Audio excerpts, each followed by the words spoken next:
Okay, so what's up guys, I'm Nothing Delete and welcome to this now beginner's guide video on how to play Stellaris in the beginning of the game, how to set your empire up, and we're just going to take a look at things that you can expect once you boot this game open. And so first things first here, I'm also like kind of going by the wiki as well to help me kind of guide this thing and get this thing started. So I've been playing for a while, and this is one of my favorite games, and I'm just going to show you some things that I look at as a player, and some things that maybe you should look out for as well when starting a fresh game. And so when you start the game up, this is what the screen is going to look like. You have a new game. You want to load a game up if you already played one. It's there. Multiplayer and cooperative are there as well. Multiplayer, you know, you can play with other people, and you can also do cooperative in multiplayer as well. But if you want to play on the same team, play on the same empire as someone else, you can also do that as well. But we're just going to go ahead and start a new fresh game. And when starting a fresh game, you have a bunch of empires here that are going to appear. You can create a random empire, you can create a new empire, and then it's going to show you everything you have here. And so all of these icons right here, these are showing that I can force spawn an empire into the game. These are all empires that I created. And so we're not going to pay attention to those right now. We're going to look at the pre-made empires. And for starters, I'm going to recommend there are two empires here, the United Nations of Earth, the Commonwealth of Man, and if I can find them, where are they at? There's a machine empire. I love playing with robots, and so robots are my favorite empire type. They use a little less resources, but here it is, Earth Custodianship. And so I would recommend these three off the back. They're just a little bit easier to play with, but for the sake of just kind of explaining everything in the beginning of the game, we're going to stick with the United Nations of Earth. They're more of a diplomacy-based empire. Now, let's say you wanted to create your empire, or even for this empire, you could modify them. Let's go in and take a look at some things here that you could do in the empire creation. And so for starters, you have what is called your species and portraits. All of this stuff up here in the top left. You can click through these and modify your species. Now for your species, you have your portrait, like I said before. You can go through here and change the way your species look. For me, I have all the DLC, as you can see kind of behind me here. It might be blocked off by my humongous chrome dome here, but you have a lot of different species portraits that you can play with. If you want your species to be a human species, you can do that. If you want mammals, reptilian, avians, the list goes on. There's a lot of different traits here. Again, if you don't have all of the DLC, that may impact what you can or cannot select. And so, no, yeah, that's all there. I'm gonna crank this volume down just a little bit too. But yeah, keep that in mind for when you're picking your empire. And so you can, all this is mostly cosmetic. There are a few, I want to say few, but there are a couple of portraits that come with traits and things, but that's way further down the line. For now, we're just going to keep our humanoid species portrait, and then next up, we're going to take a look at origins. Now, origins, they pretty much determine the start of your game. Some of them can have events. Some of them can give you specific types of things like more pops, or start you with Starbases, start you off in a number of different ways. In today's case, we're going to stick with prosperous unification, right? This origin will give you 400 initial pops. It'll give you extra districts and things like that. And so this one's one of the more easier ones to play with. Another easy one that I know that doesn't come with any DLC is the Scion origin. This is one of the first origins that I played with. This one's a little bit easier because it gives you an overlord that pretty much just gives you resources throughout the game. Shattered Ring World, this one's another good one. My main point being with picking origins is trying to pick one, in those cases the ones that I recommended are good, but trying to avoid the ones that have like this right here. So this is one of the newer origins in the game. This is a challenging origin. If it has that warning sign by it, then you're going to want to watch out for that. And so it has a warning for a reason. Some of these origins can be very challenging. It also depends on where you start at in the galaxy. But yeah, origins just pretty much determine how your empire starts in the beginning of the game. And it doesn't determine where they start, just the type of origin that they have and how they became a spacefaring empire. So again, prosperous unification, we're going to stick with this one. And of course, it gives you the details here, which if you hover over these, it gives you more details under the underlined text here of what the specific traits and things like that do for this origin type. Now, next up, we have our government and ethics. Now, the origin shows you how your empire starts. The ethics, the authority, the civics, this is kind of like the under the hood of your empire. And so for ethics, you have a sort of like a regular ethic, which is this like green circle on the inside. And then you have the more fanatic versions of those ethics. And so in most cases here, you can only have one fanatic ethic and two of your like normal ethics, or you can have just three normal ethics. And so let's say like I have xenophile here. One thing to note as well is that you can't pick opposing sides. So if I want to be a xenophile, I can't be a xenophobe. If I want to be a materialist empire, I can't be a spiritualist at the same time. And so I'll deselect here, and it really won't even let you pick it to begin with. Like here, I can only be one or the other, and the same applies to fanatic as well. You can only be one or the other. So let's just say I wanted to be a xenophile, a pacifist, and a materialist. I could select all three of those, or I could just be a pacifist and a xenophile and a fanatic pacifist. And so if you want to know what each of these ethics do, all you got to do is hover your cursor over it, and it will give you details on what each of them does. If you want to play with a robot empire, gestalt consciousness is an option as well. But yeah, for this case here, since we are playing with a more of a diplomacy-based empire, more peaceful-looking empire, we're going to go with the xenophile, which it increases the opinions for other species. You kind of want that. If you're newer, like I said, war can be a little overwhelming. It took me a little bit to get used to empires wanting to just completely wipe me out. In this case here, even really fanatic xenophile could be good too. Increasing opinion for other species is very clutch. And where I'm seeing that at is when I hover over this icon that's there. Now, if you were to go the opposite way and go xenophobic, this allows you to purge aliens and slave aliens and all that jazz, which a lot of Stellaris players kind of like to do. But this is going to increase the chances of other empires not liking you back, them wanting to go to war with you. The other ethics, kind of explanatory here. They explain what they do. Maybe I'll save this for something later to make a video about. But ethics are here. Pick wisely, because once you pick them, you're going to be with those for the rest of the game. There's also a chance for your ethics to shift in the game, but that's a whole other topic there later on.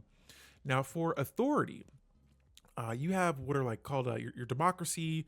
You can go oligarch. Each of these authority types do something different. And just for today's case, I'm going to keep this with what we're going to pick here, which is democratic. And what this does is it holds an election every couple of years, and we'll select a new ruler. Now, this will give me some modifiers for factions, which we'll talk about later on. Recruitable leaders, you'll get one extra per class. And then it does reset your government reform and policy cooldowns. But all that stuff, again, it's just we're going with the democratic type of empire. And so if you want to see those modifiers, here they are as well. The cool thing about what I'm looking at here is this is a good way to kind of get a strategy down early on. Okay, but back to this though. The cool thing about this is that you can start to stack up a strategy here before your game even starts. And so next up, you have your civics. Civics are kind of like earlier bonuses. They're also another type of way to play the game here. And so a good one for the United Nations of Earth here is Diplomatic Corps. Again, leaning into that diplomacy here. And the Diplo Corps, as you guys, probably can't see it behind me here, but here, let me just move myself out of the way. Get out the way, body. All right, so when I hover over Diplo Corps, it's showing here, of course, it moves up to the top. Gives you an extra available envoys, more Diplo weight, more trust cap. And again, that just makes it so that the Xenos trust you a little bit more. And that's what you want. That's what you want in these early games playing for the first time. And then there's a couple of other ones here. The parliamentary systems is a pretty good one too. You'll see this a lot in playthroughs where you'll get an extra 40% faction output. And so notice this is not the first time we've seen faction modifiers. So parliamentary, see factions here. Democracy gives you another faction approval. And then yeah, so those are two things that are stacking up already. And so those are things that I kind of look for when creating an empire. Sometimes I'll strictly play for role play. If I want to try and have a good start in a specific category, whether it be like military fleets and things like that, I'm looking to stack those ethics, authorities, and civics all together. And so those are your civics. You get two of them that you can pick. You can only pick two. For your authority, you can only pick one. For ethics, you can pick 2 to 3 ethics. Now, next up, we're going to take a look at your species traits. Now, with species traits, there's lots of different traits here, right? Whole lot. You have good traits and you have negative traits. Now, when you start off, in this case here with the species that I currently have, we have 0 trait points that are available right now. We get 2 trait picks, but each trait here on the right side, it shows the trait name. It shows what the point is worth. And, you know, if I were to pick this one, I would have -1 now because you have to balance it out. And so let's say we got rid of all these traits, right? Now I have 2 trait points that I can pick. So I have 1, 2. That puts me at 0. If I want to pick one more positive trait, I have to pick a negative trait to balance that out. And so I have, let's say I want to go non-adaptive. That gives me 1 positive trait because this is worth -2. I can't move my screen here, but non-adaptive is worth -2 traits, right? So let's go back here and pick the traits that I think are pretty solid for this empire here. We're gonna go for, let's see here. Let's get some good ones. A really good trait, a couple of good traits I would recommend early on would be intelligent. Intelligent gives my researchers more job efficiency, and so science is going to be absolutely crucial in your starting in any empire. Really, science, your pops, your species, your population, your pops that work for your empire, that is going to be your most valuable resource in the game. All right, and you'll have to grow them over time. Your science, and I'm just regurgitating what I've learned throughout this game from other players. Science is, I would say, right next up there with things that you want to kind of focus on. And so intelligence is good. Rapid breeders, this makes your pop growth speed increase. And like I said, if you just hover over these traits, it shows you what they do. I would go rapid breeders, and probably what could we go with here? Let's do enduring, because your leaders are going to be important too, especially if you're playing organics. Your leaders only have so many years to live, and they're going to eventually die off or retire. You want them to live as long as possible because they're going to have modifiers as they level up. And so enduring and rapid breeders, those are the 2 traits I have. Now notice I have -1 trait point left, so I have to pick a trait that is worth either -1 or more if I want to get more positive traits here. And so we're going to go with, let's see, what would be a good one to go with here? Non-adaptive. Look, that -10 habitability, you know, it may seem like it's not really like that negative. That hurts because it hurts your what's the word I'm thinking of? Your efficiency for your jobs. And so that one I'm going to stray away from. Let's say unruly. That might hurt a little bit too, but honestly, you can kind of work with the negative effects of empire size. And so we're going to go with unruly. That's worth -2 traits, right? Puts me back at 1 positive trait here, leaving me with 1 more trait that I can pick. And honestly, I mean, really, you could pick a couple. There's a couple of good options here. Let's just say quick learners increases my leader experience gain by 10%. And so there we go. Behind me here, we have 1, 2, 3, 4 traits. Organic comes with this species, so that's just how it is with the species. For your name list, you can change up the names of your species. Again, this is mostly cosmetic, and you can change the ship prefix as well. And so let's say we wanted to name this the United Nations ships. Sure. In this case here, we have the humans, the UNE names. So these are going to be kind of like normal human names. But if you wanted like the SPQR names, I feel like those are more like in this case here, like Valeria, Titus, Lucia, those types of names. You want lithoids. Lithoids are kind of like a rock species. Each of the names are different. For machines, you'll have like unit A2 for that. And so all these are different. I'm going to pick one. Let's just go with, since this is like a beginner's origin, let's go with a beginner's guide, shall I say. Let's just go with like humanoids 1 and keep the names kind of regular. For the names, so you can come up with the name of your species, their plural name, and their adjective.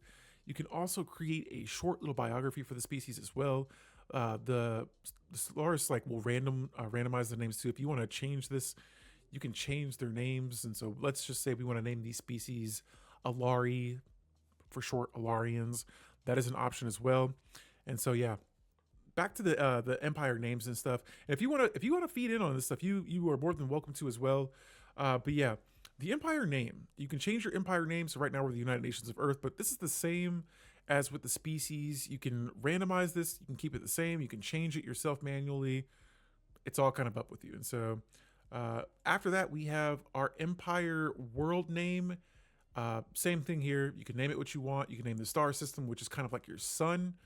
You can change that. You can change the starting system you are in. So if you want to be in a trinary, binary, unary, the Deneb system, the Sol system, which is where Earth is, with Mars and all that, you can pick all these. Some of these are, you may have to change your origin to select some of them, but for the most part, there's a lot of these that you can pick. And again, some of these are hidden behind DLCs, so just keep that in mind. Now, there are 3 categories of worlds, right? You have your dry worlds, you have your wet worlds, and you have your cold worlds. Now, there are 9 different planet types. The planet type that you pick is going to be the planet that you usually start with. Again, this depends on your origin. And I'm going to go through, I'm going to jump back up here at the wiki real quick, and we're going to take a look at what each world type has. So, all right, I found it here. For your frozen planets, that's going to be over here on the right side. You have an Arctic world, an Alpine world, and a Tundra world. These planets are going to have more minerals than some of your other planets, right? So there's that. Then you're going to have your wet worlds. That's going to be an ocean planet, a continental world, and a tropical world. Now, these worlds are going to more than likely have more food, okay? And then you have your dry planets like deserts, your arid world, and then savanna worlds. And these planets are usually going to lean more into energy districts and things like that. And so that's something to kind of keep in mind. The amount that these planets differ from, it's not going to be massive, but there will be a slight difference here. And let's say that I start my world off on a continental world, right? Throughout the game, you're going to find other potentially habitable worlds out there. It depends on your game settings and things like that. And so let's say that I start on a continental world, a wet world, and an ocean world. They're not going to be as habitable as a continental world, but they will be habitable enough that they could be a good system to expand to. But let's say I'm a cold planet, right? I don't know the full here. Let's see. According to the wiki, it says that habitable planets found in the galaxy have a 80% base habitability for the main species. So that's going to be your home planet, right? Now it'll be 60% base habitability for the same climate. So around 60% for planets. Let's say I start with the Arctic world. These planets will have a 60% base habitability. Usually they'll be around like 70% habitable, which is still good, but you want to have that habitability as high as possible. And then if, let's say I have a cold world and I find a dry planet, that'll be 20% base habitable. And like I said, once we get into this game, I will show you what that means. But if you have a cold world and you find a dry planet, it's not going to be very habitable. You're not going to want to colonize that. So let's just say we want a continental world for now. Next up, we're going to go to the next category here, which is mostly aesthetics. It's your city and your room. And so here you can change, as you guys can see here in the background, you can change the type of city you want your backgrounds to mostly look like. And the same thing goes with your room. So you can change the room here. This is all purely aesthetic, whatever you want, depending on your role play or however you want to set this up. It's totally up to you. Now, one of my favorite parts to look at here next is your advisor voice.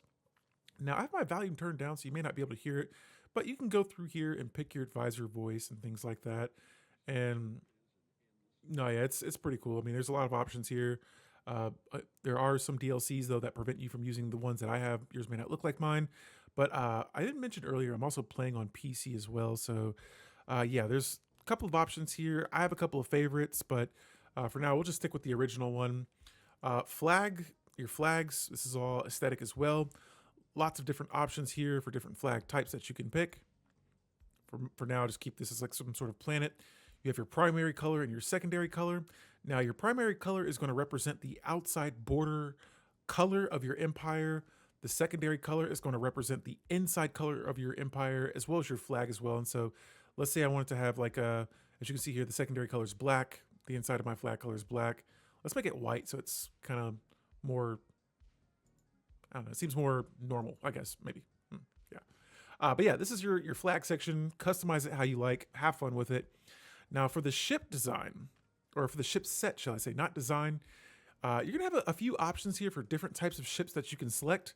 There are going to be a few that are hidden behind DLC, but for the most part, you have a few here. The color of your ships come from your flag color. So if I pick different colors, you may see a little bit of a different outline for how your ships will look color-wise. But if you go through here, you can see what each different ship type looks like. And so you have your destroyer here, you got cruisers, so on and so forth. And these ships, these are going to be different ships that you unlock through technology later on in the game. But you can get a good idea of what they look like. Same with like your bases. Here's a habitat. You get your Juggernaut, your Colossus, your Citadel stations. And so it just shows what all the building types look like for different ships.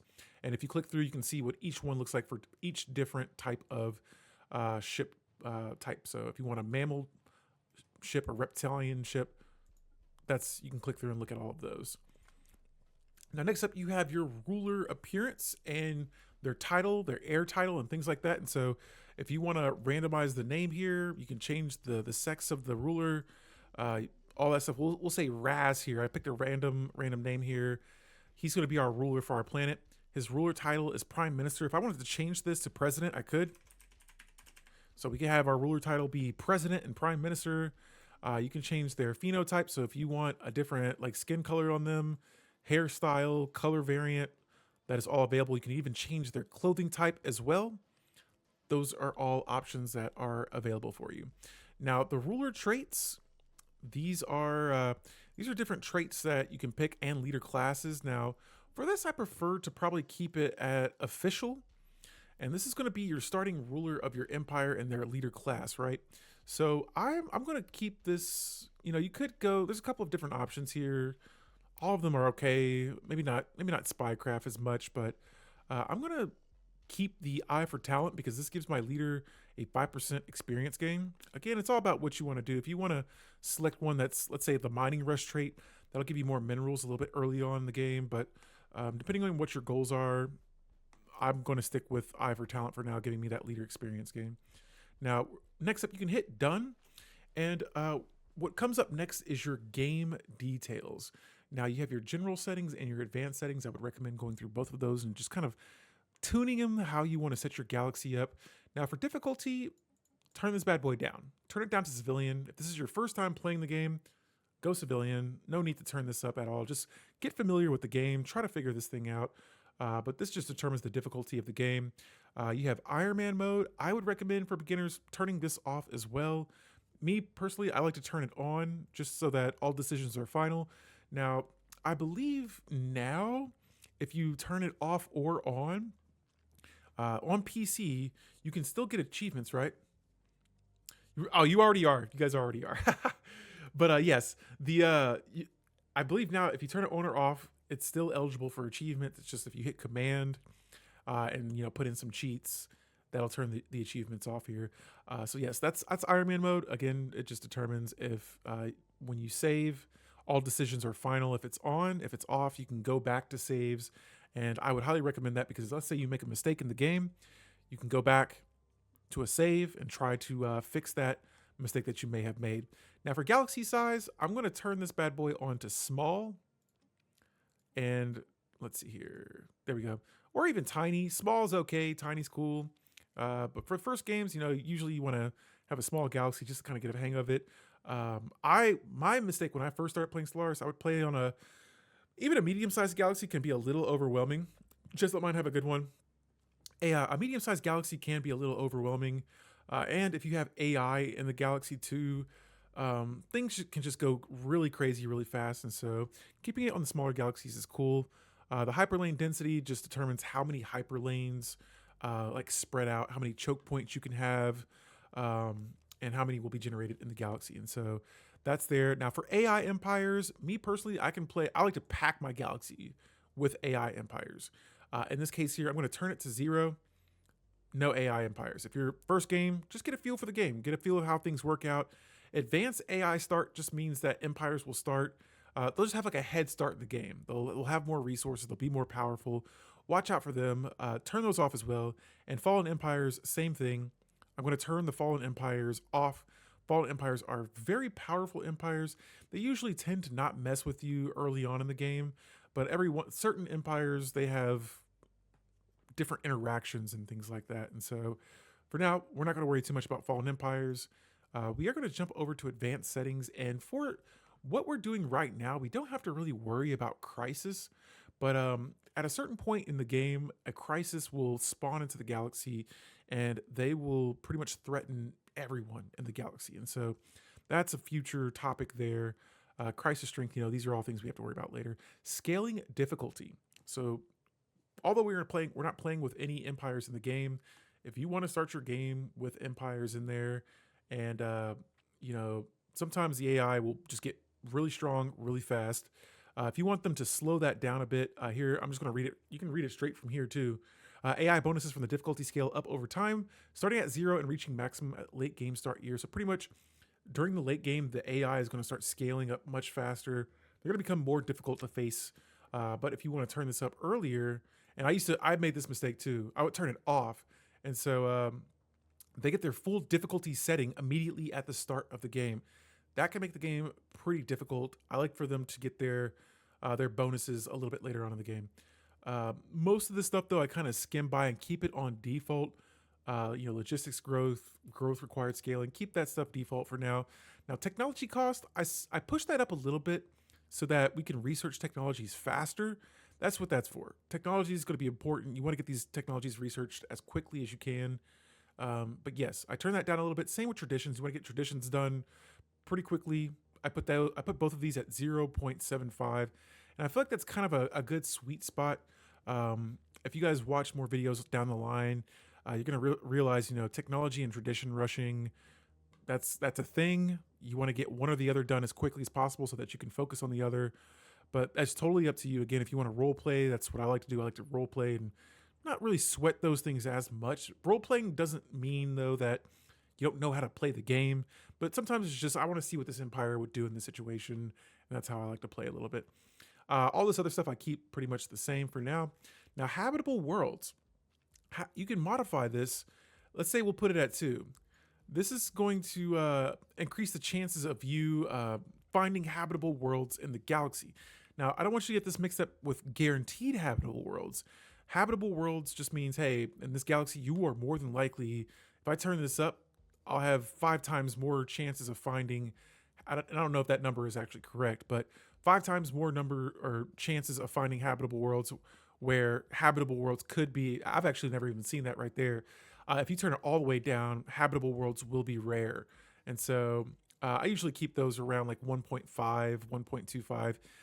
So many habitable worlds for me in my games make it feel like they're not as valuable. And it's just like, oh, I don't want to have to. Now, I know if I check out this next system, there's going to be like 3 habitable worlds there. And so I usually keep this at like 1.25. It keeps it kind of steady.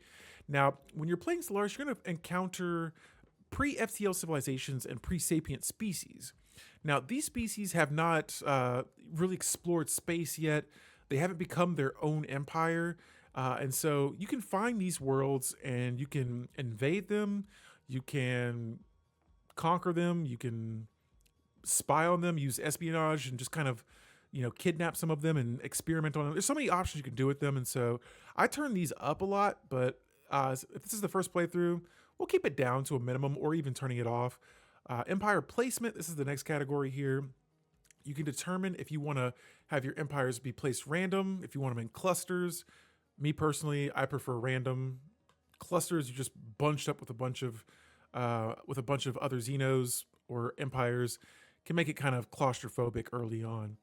Advanced neighbors, I usually don't ever turn this on.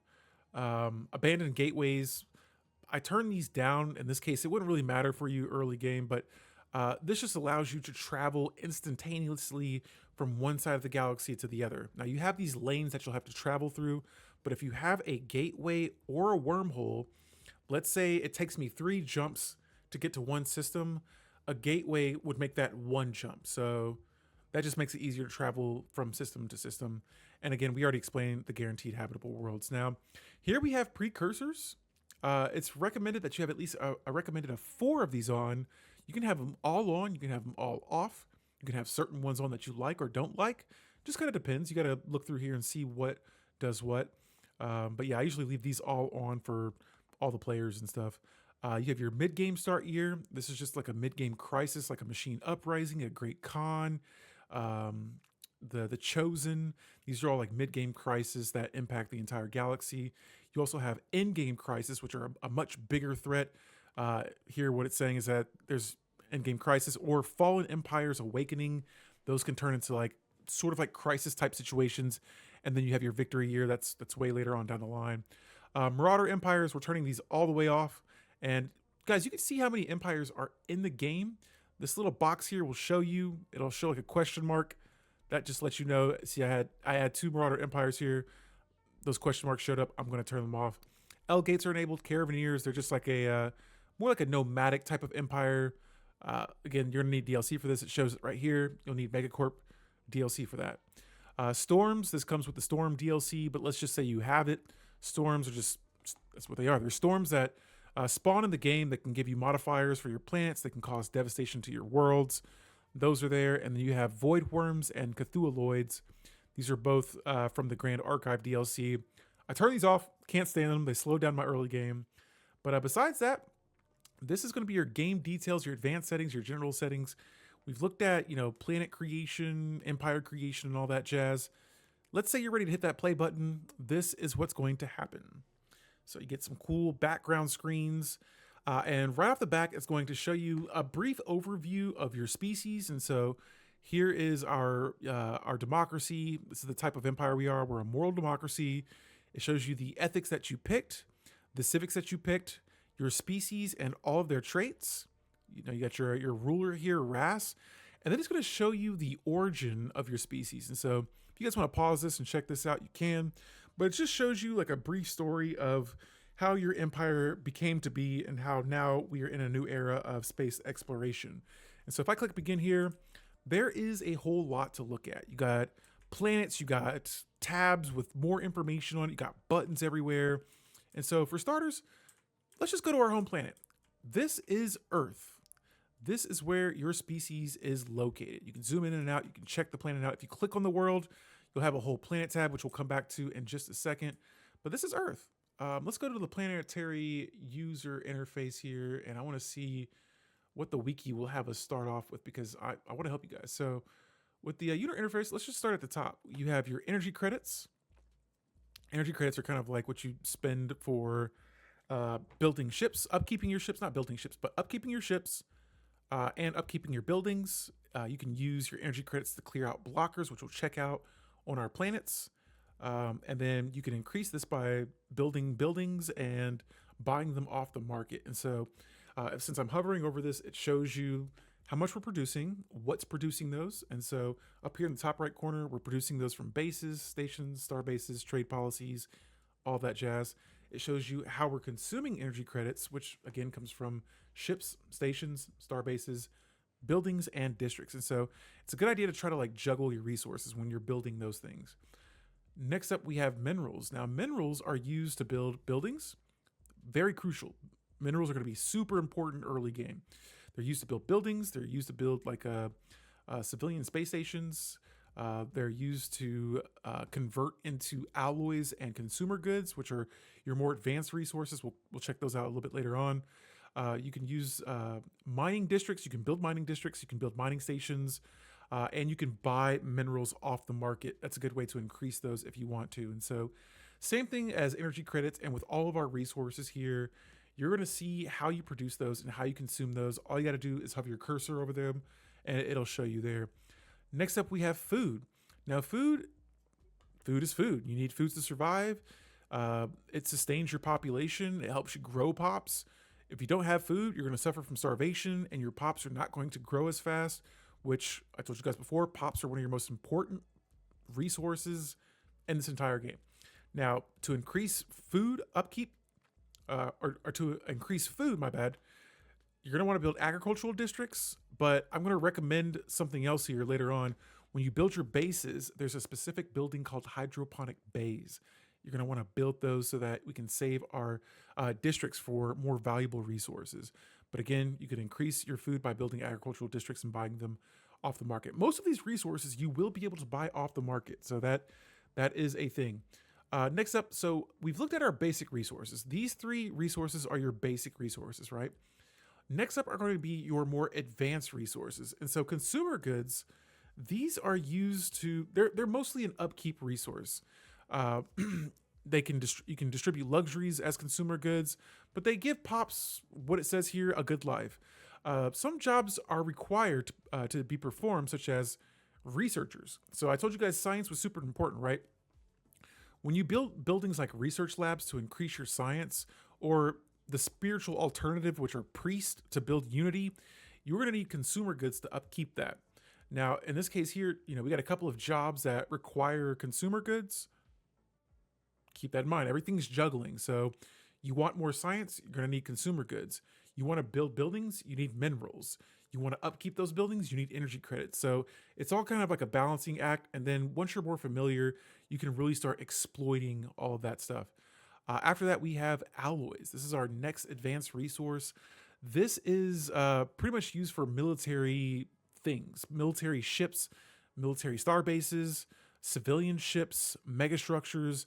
Those are going to be all things that you use to build using alloys. Alloys can be, you can build more alloys up by building alloy foundries and, of course, once again, buying them off the market. Now, trade is a newer system that has just came out not too long ago. Trade represents your economic activity and logistics capacity within your empire.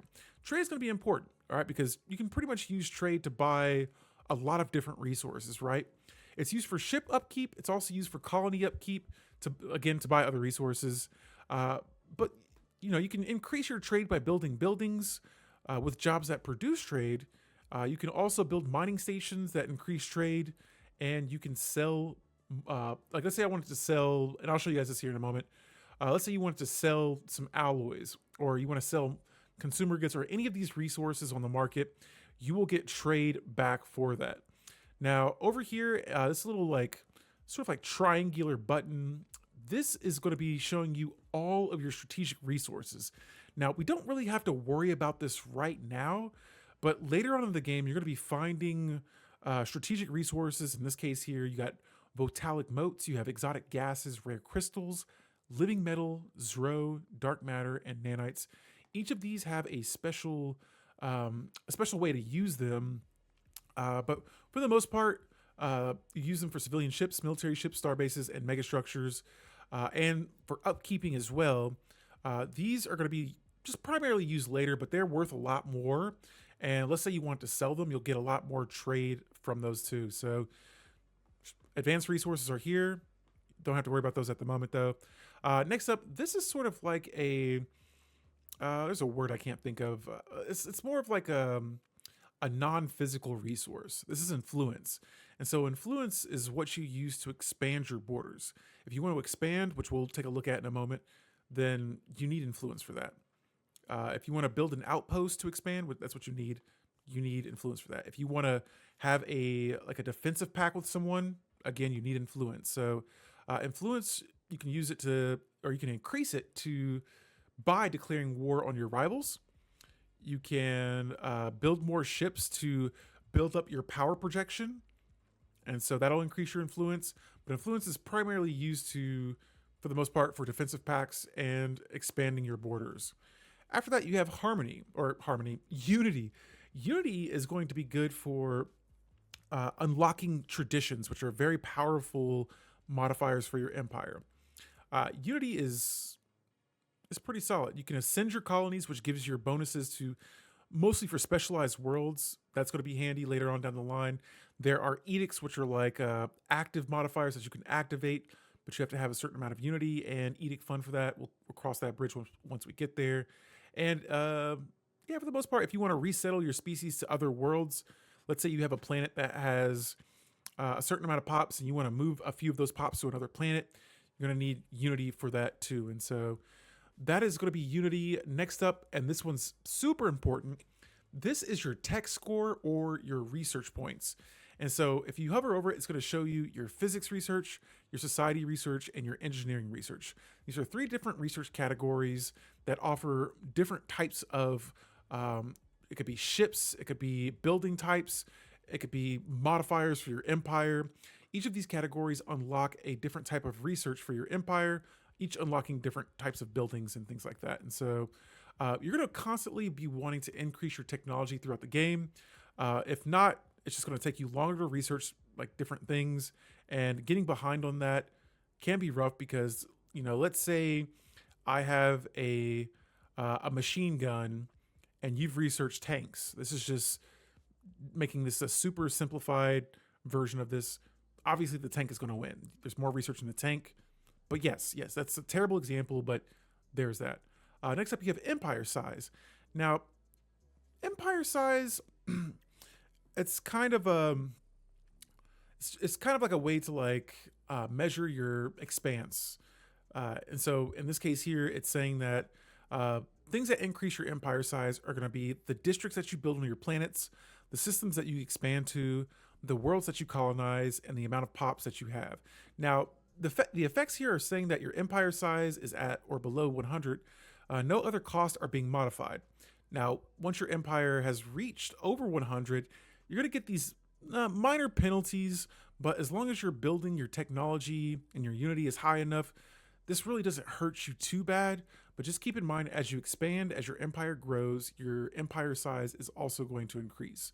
So it says here, and it pretty much says that here, a high empire size is a strain on administrative capacity and increases the cost of technologies, traditions, and also edicts as well. And so this, I'm actually just now checking this out. The empire also becomes easier to infiltrate for espionage purposes. And so empire size, not really like a major thing, especially in the early game, you don't have to worry about. But as you start to grow, keep an eye on this. Now, envoys, these are kind of like your I want to say leaders, but they're not really leaders. They're like your person that you go to like initiate first contact. If you want to improve a relation with an empire or harm a relation with an empire, you can use your envoys for diplomacy with other empires. And yeah, that's pretty much it. Throughout the game, you can get technologies that give you more envoys. You can get buildings and leader traits and things like that. They'll give you more envoys and federation perks as well if you can form a federation with another empire. You can use... Oh, no, those are leaders. Okay, my bad. All right, so next up we have Starbases. Right now, I can only have 3 Starbases. I only have 1, and the Starbase that I currently have is sitting right here. You can also click on it. It's this little, like, I guess it's like a base icon. This will give you all the information that you need on Starbases. But for the most part, Starbases are like outposts. This is how you expand your borders. You have to build an outpost first, and when you upgrade an outpost, this is what it turns into. A starbase, or this is the first version of a starbase. This is a star port. Now, the cool thing about starbases is that you can build modules and buildings on it, and those give you modifiers. Things like shipyards. In this case here, I got a couple of modules on my first starbase, which we'll take a look at in just a moment. And then lastly, but not least, you have your naval capacity. Now, this is showing me my combined fleet size, and here's the thing. You want to get this up. You want to be building ships too, because it doesn't matter if you're a peaceful empire or a hostile empire, but especially if you are a hostile empire, you're going to be wanting to build ships up as fast as you can. But just like I said, if you're in this case here, we're not trying to go total war on anyone, but building ships is a good way to make sure that, like, if another empire sees that you have a lot of ships, they're less likely to attack you. It's not always the case, but if you don't have, like, let's say, like, you know, if I get to the mid game and I still only have 3 ships, guarantee you another empire is going to attack you. And so try to build more ships, try to keep building ships throughout the game. That also increases the influence with force projection and things like that. And you can increase your naval capacity by building modules from starbases like anchorages. There are jobs like strongholds that can give you more naval capacity and certain technologies. And so, yeah. AJW, what's going on? Welcome to the stream. Right now, we're just kind of breaking down the game here. I'm looking through the wiki to just try to... I like to do this so that I can remember or find things that I don't remember early game. And I'm constantly just trying to resharpen my knowledge on Stellaris. And so I want to help out other players as well. And no, yeah, we're just trying to break down this game. We're looking at the UI interface right now. Next up, we're going to start right below this. So below all of these resources, all this stuff. Am I new to the game? No. I've been playing this for a while, but I'm trying to like put this together for a video. But yeah, right now we're looking at the resources here at the top. Now, right below that, you're going to start the game off with 3 technology options to research. Let's just say, hey, let's research some technologies here. You have physics first, and these are going to be the 3 options that are available for physics. Now, once you finish researching these, it's kind of a roll of the dice type of system where every game you're going to get something a little bit different, right? There is a tech tree. I'll have to put a link to it somewhere in this, but there's a tech tree that shows you what technologies lead to what. But in this case, you're going to want to pick something that fits your empire, or if you're role playing, you can pick whatever you want. I'm going to pick 3 random ones here. Let's just say quantum computing, society. Here you notice we got more options here. Planetary unification is going to be a good one. It gives me some extra unity, which we talked about earlier. Unity leads to more traditions. And then for engineering, these give you, again, different categories, different technologies. And so, yeah, it shows you, once you've selected your technologies, it's going to show you how long it's going to take, which this is not always the case. As your technology goes up, it's going to decrease the amount of time that this takes to research these. It's going to show you the category of technology you have as well. And then let me see here. Is it showing me here? I'm trying to hover over it. It's not showing it right now. Might be on my end, but it shows you the type of research it is. And if you have a scientist that has a specialty in that category, more than likely this will take less time to research. And so there's that. It shows you the scientist that is kind of like in charge of all the research. This is my head of researcher. We'll cross that bridge once we get there. And so that's going to make those all go away. And to help you kind of get a good idea on what's going on and like what to kind of strive for in your game, here, this little like Capitol building icon is your empire focus. And it helps you kind of get a good idea of what you want to focus on in the game. It gives you a couple of like, I wouldn't say challenges, but like goals to kind of go for. And so this just helps you get your empire set up. There is a timeline, which I absolutely love. I love seeing the history of my empire. This shows you all the important things that happen throughout your game. But yeah, this is kind of like a progress system that shows you what you need to kind of go for. And so you have 3 categories here that can change. If you want your empire to focus on exploration, conquest, or development, you can pick any of those, and that is there available for you. Now, I passed up on the flag icon. I don't want you to miss this, but you never saw the empire focus when you played. Yeah, I usually don't use it because I'm so set on what I want to do in my game that, you know, for me, that's kind of like, it's dubious. It's something you can do. You don't have to focus on it, but it's there to help out if you want, like, you know, sort of like a guide to help you out. Now, if you click on your flag here, I forgot about this. This just gives you like another overview of your empire as a whole. Kind of the same thing as we looked at before. Reforming your government is something that we can worry about a little bit later on. Your Diplo weight is here. Diplo weight's more for the galactic community that has not opened yet. Something that happens later on in the game where you could begin voting on things, and your Diplo weight kind of works as your voting power. Throughout the game, you'll find modifiers, things that either make your empire better or worse, or it could be a number of different things, but that will be here, and you can see your relations with other empires and things like that here as well. And so for the most part, we're not going to have anything in this category yet, especially since we're playing with no other empires in the galaxy. But yeah, now that's the top UI interface. We're going to go to this left side here, and if you hover your mouse over this, it's going to pop out and show you all of this stuff here. You're going to have a situation log. This is kind of like your, as you explore the galaxy, you're going to see anomalies, dig sites, situations, and eventually it's going to get to a point here. Here, I'm going to show you guys. You can either hit the E button on your keyboard, or you can hit this little bottom button right here where my fingertip is at. This little galaxy map button. That's going to zoom me out, and it's going to show me the entire galaxy. Now, as you explore these systems right now, you're going to find situations. I'm going to go back to my home system, though. You're going to find projects to explore. And if you hit even F1 will take you there. That'll be in your situation log. Anomalies will be here as well. Like I said, those are just things that you don't understand, but you can research and find out more about them later. And so that's anomalies. This is in the Empire Focus tab. If I had more empires in the galaxy, this victory tab is kind of like cleared out, but it'll show you how you rank versus the other empires in the galaxy. In this case, we don't have to worry about that since there are no Xenos in the galaxy, no other empires. Next up, we have our government tab. The government tab is going to show you your council. So these are like your main leaders in your empire. You have your president, you have your head of research for science, you have a minister of defense for military, and your minister of state, usually for governing your worlds. Now, these characters are going to have roles in your empire. If you hover, there's just so much information here, but let's just say you hover over them. It's going to show their role. It's going to show their age, their skill level, their role in this empire, in this council, and it's going to show what that does. And so for our president, it shows that their empire effect per skill level is going to increase faction resource output, edict fund. If you go to your scientist, your head of researcher here, it's going to show that this scientist is going to increase research speed. It's going to show same thing here, their age, what their role does. For your minister of defense, it shows that the ship upkeep decreases, army upkeep decreases. It's just showing you everything that they do. And it's very important that you try to level these leaders up quickly, because the higher you level them up, the bigger the bonuses they're going to get.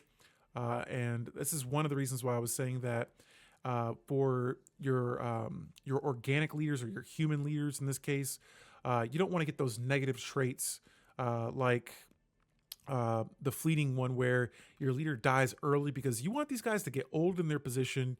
You want them to be very skilled.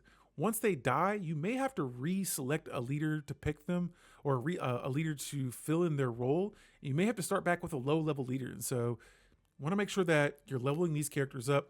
There are ways to do that faster, but for now, this is just what they do. Each of them have their own categories, and each of them add a different type of bonus to your empire. Below this, you have what are called agendas. Now, an agenda is exactly that, an agenda. In this case here, we have infinite opportunities. What this agenda will do is, while it's being initialized, and what I mean by initializing is this bar right here, this is the initialization phase, right? Now, what's happening here is when this bar fills up, you can see here it says that right now the initial modifier, the citizen pop happiness, is at 4%. When this bar fills up, I will be able to launch this agenda. That'll increase the citizen pop happiness to 10%. Now, if you click this tab here, you can see what all agendas you have. But normally, once the game it's just now starting, you want to see this one go all the way through. Just finish it so you can get it done quickly, and then you can activate that and get a nice little agenda bonus. Now, that just opened up. This is my council tab, my bad. We're not going to get to this one just yet. We're going to go through the tabs here on the bottom. And so edicts, we're going to look at that after we look at this next tab here, factions. But before we go there, one last thing. You can see here your governing ethics, and then my two ethics, which we picked when we created this empire, fanatic, xenophile, and pacifist, all right? So hopefully you guys are following along. Hopefully I'm not going too fast, and hopefully I'm breaking this down as best as I can. Factions are next, the next tab. We are still in this government tree, this government tab, shall I say. Factions are next, and factions, we don't have any, but a little bit later on in the game, as you continue on, you're going to have factions. In this case here, it shows what type of ethics my pops have.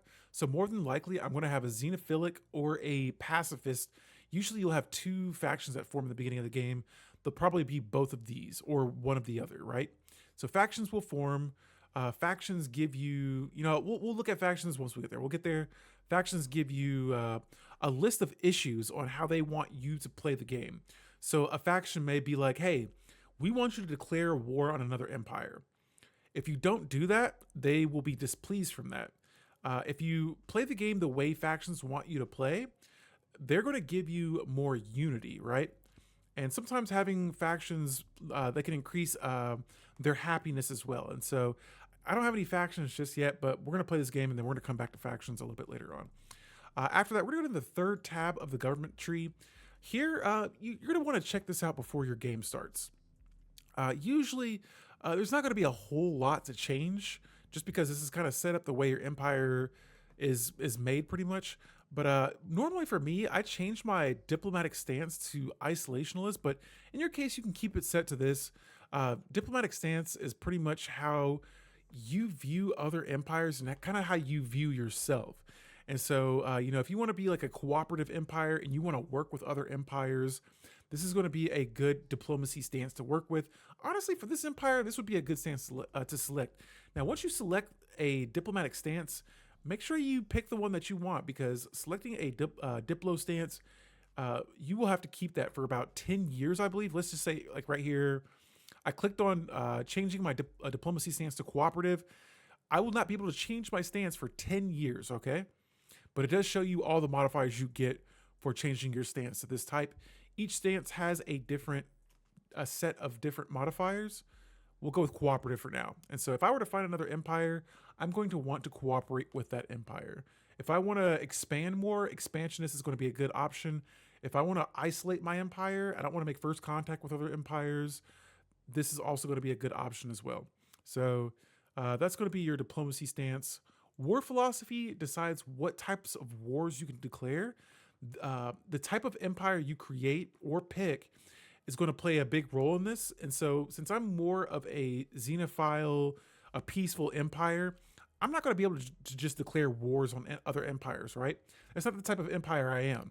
I can have liberation wars. So if another empire is subjugated, or in this case, they have an ideology that we're not really liking like that, liberation wars are that. Obviously, other empires can still declare wars on you. I have defensive wars only as a war philosophy. That's a thing. And so other empires, depending on what types of war philosophy you have, can impact other empires' opinion of you too. You have subjugation war terms. All of these, if you just hover over them, you can see what they do exactly. If you want to be a species that can enslave species, that is an option. If you want to purge species, all of these are things that you can do. And like I said, if you want to know more about them, just hover your mouse over it. You can see what you need to pick and if you need to change any of those. Now, we have edicts here on the right side. Edicts are like actives that you can activate. Now, up here in the top right corner, you have what is called an edict fund. So edict fund just means, hey, if I want to activate a edict, it's going to cost me 7 unity, right? I can activate that without it going over my edict fund. Now you can go over your edict fund, but once you go over 15 edict fund, it's going to start pulling unity out of your unity up here, right? So let's say if I were to activate both of these, 7 unity, it's going to cost me 7 unity to activate these, and then 7 unity to upkeep them. If I have that, I'll be at 14 out of 15, right? I won't go over my edict fund, but let's just say these both cost 10 unity. That'll be 20. That'll be 20 edict fund, right? So now I'm 20 out of 15. Okay, that's going to take 5 unity. Take 5 out of my monthly unity pool here. So you can go over it, but a cool thing about Stellaris is the rules were meant to be bent. The rules can be broken, but once you break the rules, you're going to start getting harsher penalties. All right. And so, yeah, that's going to cover most of the government tree. Next up, we have society. Now, I mentioned tradition a few times. Throughout the game, you're going to be building up traditions, or you're going to be building unity. And the more unity you get, the faster you can complete this tradition tree. The cool thing about traditions are that they give you bonuses, which right now we haven't unlocked any yet. But once we start unlocking traditions, they just give you bonuses to your empire. And when you finish a tradition tree, which, like I said, we don't have any traditions right now, but it'll unlock ascension perks. All right. And so ascension perks are just even better bonuses for your empire. That's traditions. Crisis, that's a whole nother ballpark right here. This is available with the Galactic Nemesis tradition or DLC. So you need the Nemesis DLC to even open up this tab, but we're not going to cover this. This is a little bit later on in the game. All right, next up, technology. We've already looked at this. We've got our technology researched. Get our researcher. We've seen that. You have your leaders, your leader tab. So if you want to see all of your leaders, here they are. You can check them out. You can see what traits they have. Traditions can also unlock new policies. That is very true, Geo4. I can't even say your name. I'm sorry. Geo4, yes. Traditions can unlock a lot of things. I don't have a tradition unlocked right now, so I'm going to come back to that later. But yes, traditions can unlock so many bonuses, all kinds of things. Right now, though, we're looking at leaders. You can see how many leaders you have. Again, you have a capacity. You can go over it. It's just going to cost you more. And so right now, it's showing me my current leaders that I have. And if you scroll down, and let's say you need a new official, a new commander, you scroll down, you can see the leaders that you can pool from to work for you, to do whatever you want. And so let's say I want to like hire John Drew here. You can see what their traits are. So in this case here, I see he is a principled leader. He's a level 2 leader too. Shows you, all you gotta do is hover your mouse cursor over it. He's a xenophile. And so there's their ethic. It shows you how much unity they cost and how much unity they upkeep. So you want to keep an eye on this early game. Normally you want to recruit leaders, especially scientists. You want scientists right off the back. And if you want to make this a little bit easier to see, you can click on these actually, so that it kind of like splits them up into their role. So let's say I want to recruit another scientist. Click on scientist, shows you my current scientist that I have. And if I want scientists later on, which I'll explain why we want more scientists, that is there. It shows you their traits, their ethics, how much they cost. So yeah, leaders, this is there. If you want to dismiss them, you can as well. Probably don't want to do that right now, but that is an option. Leaders can pick up negative traits, and so that is a reason why you may want to dismiss them. If you just have so many that it's costing you unity and you're not producing any unity, that's another reason you may want to dismiss some of them. But yes, your leader tab is here. After that, you have your species. Now, your species is your collective population as a whole. This is going to show you, right now we're looking at the species that are in my empire, shows you your total pops. There are variants. And so let's say, I want to change a trait later on in the game. You can modify your species. You can, honestly, there are certain events that'll completely alter your species. But yeah, that's what your variants are. It shows you your traits. It shows you the planet preference that they have. Shows you the number of species that you have. Here are your trait points. And so over time, you'll get technologies. I want to say there's traditions that, there are traditions you can use that can increase the number of trait points that you can add to your species. And so later on in the game, you can modify your species to where, like right now I have this unruly trait. I could get rid of that trait later on, but that takes technology, that takes traditions. There's a number of things that play into that. You have your trait picks, and then you have the laws and the rights for them. So my humans, of course, they're going to have full citizenship on my worlds. Now, before we go over here to the right side, we're going to go back to the top. You have your empire species, and then let's say you find another empire out there in the galaxy that has a different species. You can click this all species and kind of compare your species to other species in the galaxy. But for now, we're just going to keep it set to the empire species. Now, your species have rights. You can click your default rights up here at the top. Okay, expanding doesn't do anything right now. Your default rights are what's going to happen when, let's say you have a migration treaty, you abduct pops, you find a way to get other species into your empire. You can set the default rights. You can change their citizenship to, let's say I find a frog species out there. Can't stand them. I'm going to, when they come into my empire, when they're on my planets, when I move them to my worlds, I can make them enslaved as soon as they get here. I can make them undesirable. I can make them maybe just a resident, or I can give them full citizenship.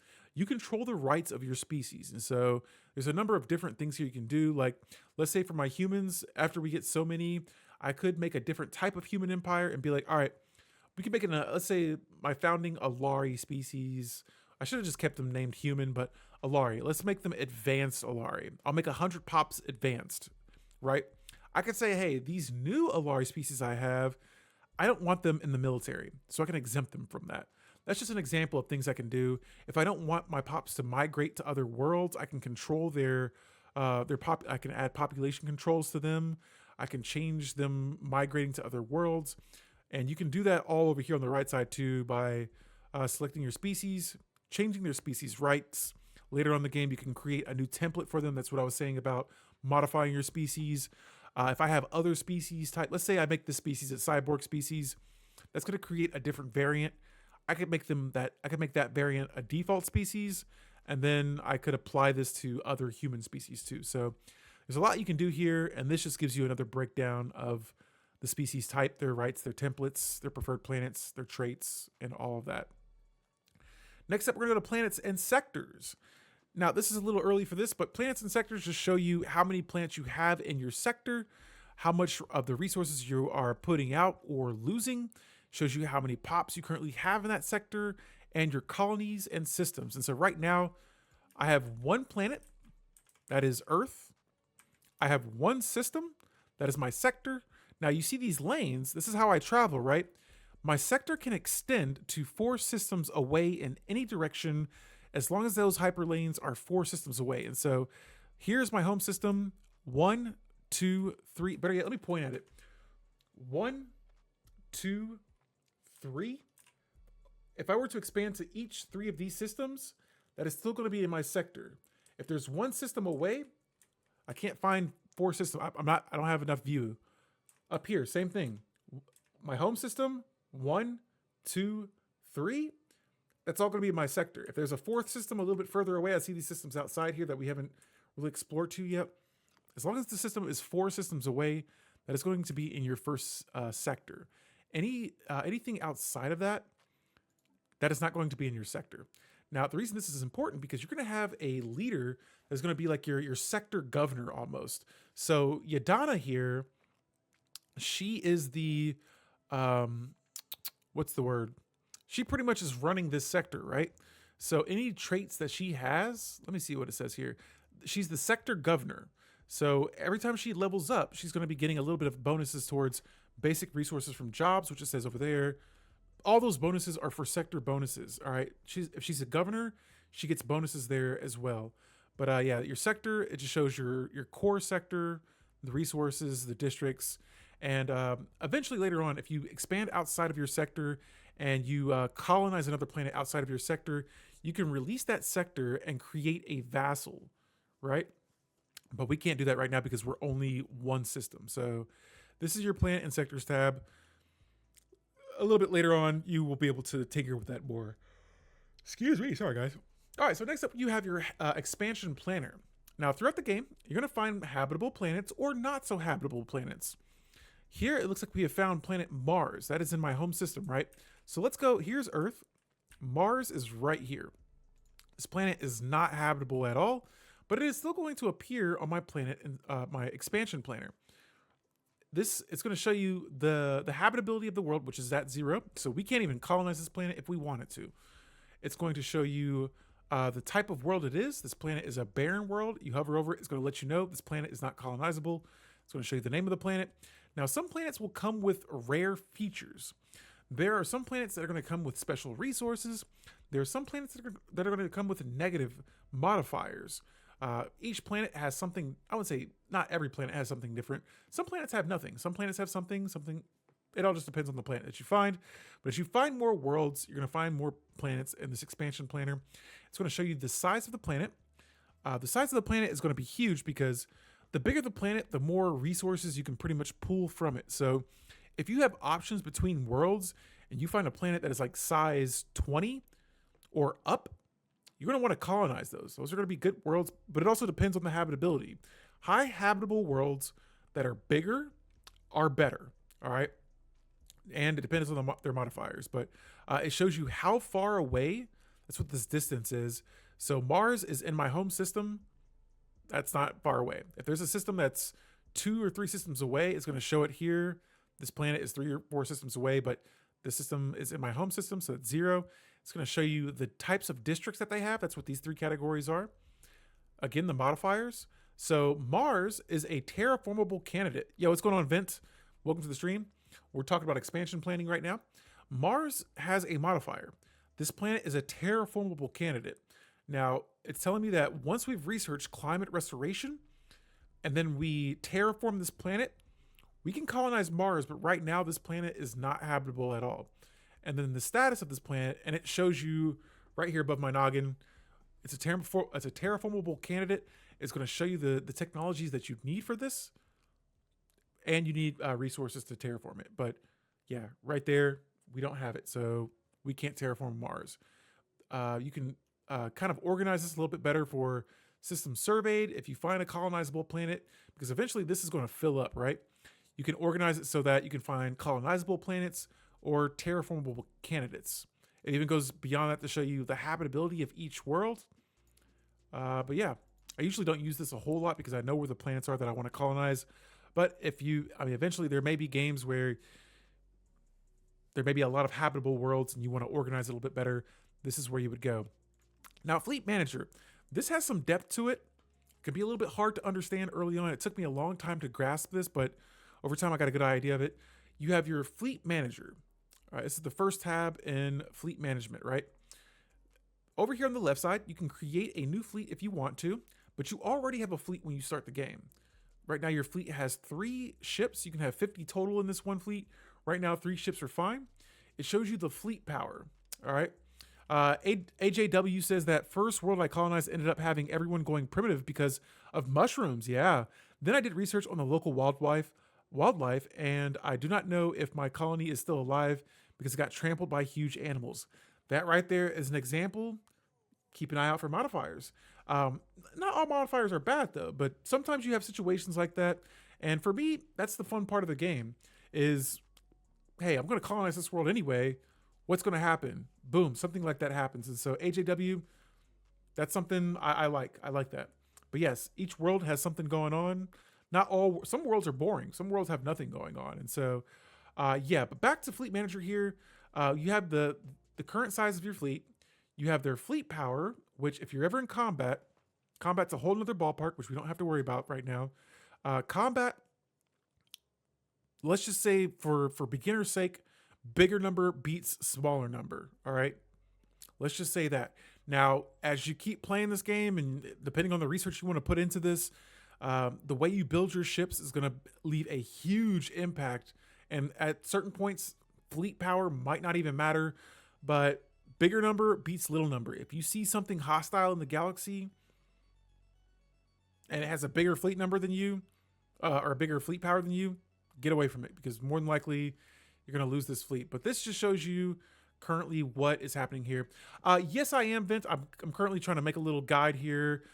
Really, I got the wiki pulled up right now in the background, and so I try to keep this stuff authentic. I don't want to make it look like I'm reading off a script, but I'm using this to kind of guide me right now on just all the topics for a beginner's guide. And not only that, it helps me kind of figure out the game and just kind of relook at things that I may have forgotten in the beginning of the game. And so it just kind of keeps things fresh. No, you're okay. I love having questions pop up, and I try to like answer questions as well. It kind of helps me keep the flow going a little bit. And so I like that. If you guys ask questions during the game, help me out. But yeah, I'm trying to stay on topic. I'm trying to get through this here. And then yes, this will be uploaded over onto my YouTube channel. And so be sure to check that bad boy out. But yeah. All right. So we looked at the left side of Fleet Manager. We're going to look at this middle section. So right now, this is the current fleet that I have, right? It's the same thing here. It's pretty much just regurgitating the same information, but stamping it here and making it look a little different. Now, this is called the Suthnar's Armada, right? Same thing here, same name. It's going to show you the health or the hull points of your ship. It's going to show you the armor and the shields. So the way this is going to work is, let's say you go into combat. First things first, depending on the type of weapons they have, normally they're going to take out your shields first, your armor next. That varies too. It depends on how you're building your ships. Certain weapons do damage to certain types of things. Some weapons can even bypass both of these and take out your hull. But if your hull goes down, you're going to start losing ships or your fleets are going to go MIA. And so that's where technology is going to play a big part in trying to increase those things. So that's what these 3 things are. All right, you want to keep these as high as you can. If these go down, you're going to start losing. You have the commander of your current fleet. In this case here, our Minister of Defense. She's kind of a jack of all trades right now. She's a Minister of Defense and she's commanding a fleet. So she's been pretty busy. Then you have their traits. You have the effect of her being the Minister of Defense shows you the effect of their trait on your ships. And pretty much this is just your leader. So we already know about this leader. You have your fleet stance. And so you can set this to aggressive or you can set it to passive. In this case here, if it's aggressive, they're going to automatically attempt combat with a hostile system, with a hostile empire and hostile empire. Let me rephrase that. If you set this stance to aggressive, if a hostile entity, a fleet, or anything that's hostile is in the same system as this fleet, they're going to attack. If you set it to passive, they're going to be normal until a hostile target moves close enough to their ships. All right. Now, early on, you're going to want to probably keep this at passive. When you get a strong enough fleet, set that bad boy to aggressive. If your fleet is strong enough, wipe out anything that's hostile in your system. All right. Also, you have your home base. Since my home system is Sol, which let's back up real quick. Sol is this entire system, right? This is a system. Every planet here is Sol. Zoom out, Sol. You see it right here? The name of the system, Sol. I'm going to zoom in. Sol. That is Sol. So Sol is going to be my home base. You can change this if you want to later on. You do have to build a starbase and a shipyard in order to do that, though. Geo4 says, better go over how to transfer ships between fleets. Always hard for new players to figure that out. Copy that. Actually, I might have to figure that out myself because I feel like I'm having a hard time explaining it.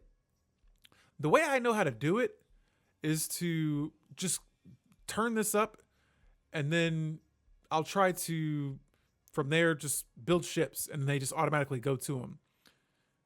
Transfer ships. Let me look for this. Reinforce fleets. Overwrite fleet template. I don't even see how to transfer ships. Let's go to the wiki here in a little bit and check that out. But hold back over here on the right side. So yes, you can, there's your fleet stance, your home base. Right now, my fleet has no order. When I give an order, you'll see what they're doing right here. Now you can stop their movement by clicking the stop button. You can return them to their home base or to a base that has a shipyard that's nearby by clicking that. And then you can have them take point. So over time, you're gonna start building multiple fleets. You're gonna max this one out, or you're just gonna be like, all right, I got a new ship type. Let me build a second fleet. If your fleets are traveling together, you can click this take point button, and it's going to discourage allied fleets. It's currently set to discourage them, but you can set this so that other fleets will follow them, and it'll form sort of like a formation. So if you have a specific fleet that you want to take point first, you can have this fleet or any fleet that you choose to take point. That's more, I feel like a little bit more advanced right now. For this just being like a beginner's guide, don't have to worry about that too much, but that's all there for you. Now, this is for your fleets in total. You have your ships down here. Now, once you start to research more technologies, if you click this add ship button over here, you'll have a Corvette. This is the only ship that I can currently add to my fleet. If I click this, I'll add another ship here. Now, this is not building the ship. This is just adding them to a sort of like a queue. All right, you'll have to build your ships a little bit later, which you can click reinforce here. So let's say I want to I'm going to shift click this. It's going to add 10 ships, right? We're going to go back though. I don't want that. But let's say if I just want to build one ship up here, it's going to show me that one fleet needs to be reinforced with one ship. That's going to cost me 100 alloys. Okay. Right now we can currently afford to reinforce one ship. So this tells you how many ships you can reinforce, how much they're going to cost. If I want to build, let's say 3 more ships, it's going to show me how many ships I can build, how much it's going to cost, how many I can actually build. So I can only reinforce 2 ships because I only have 200 alloys, which are up here. All right. If I hit reinforce, it's going to show me how long it's going to take to build those ships, and it's going to begin building the ships that I currently have queued up over here. If I don't want to build these ships, I'm just going to click them and they go away. Okay. Let's say I want to copy a template of this fleet, right? I'm going to click copy template. Boom. Now I've copied a template of another fleet. It's going to have 3 or wait, let me see here. I have 6 ships here that I want to have queued up here. It's going to do the same thing, but I don't have any ships built yet. If I want to disband this fleet, I would click X. It's going to give me a warning. Are you sure you want to disband this fleet? Agree. That fleet is gone. You can even disband this fleet if you want to. I'm going to decline. Now, let me see here. Vin says, what is the difference between adding the ship button and the plus button? So adding ships, what is the difference between adding ships, the add ship button, and the plus button? So if I want to add ships, right now, I only have 3 ships in my fleet, right? I have this button right here. This increases the number of ships of this design to be used into this ship. So let's say I have battleships later on. I want to only add 6 ships to this fleet. So that's going to be the most Corvettes I can ever add to this fleet for now, right? If I hit reinforce, I will start building those. All that does is it increases the amount of corvettes that are going to be built in this fleet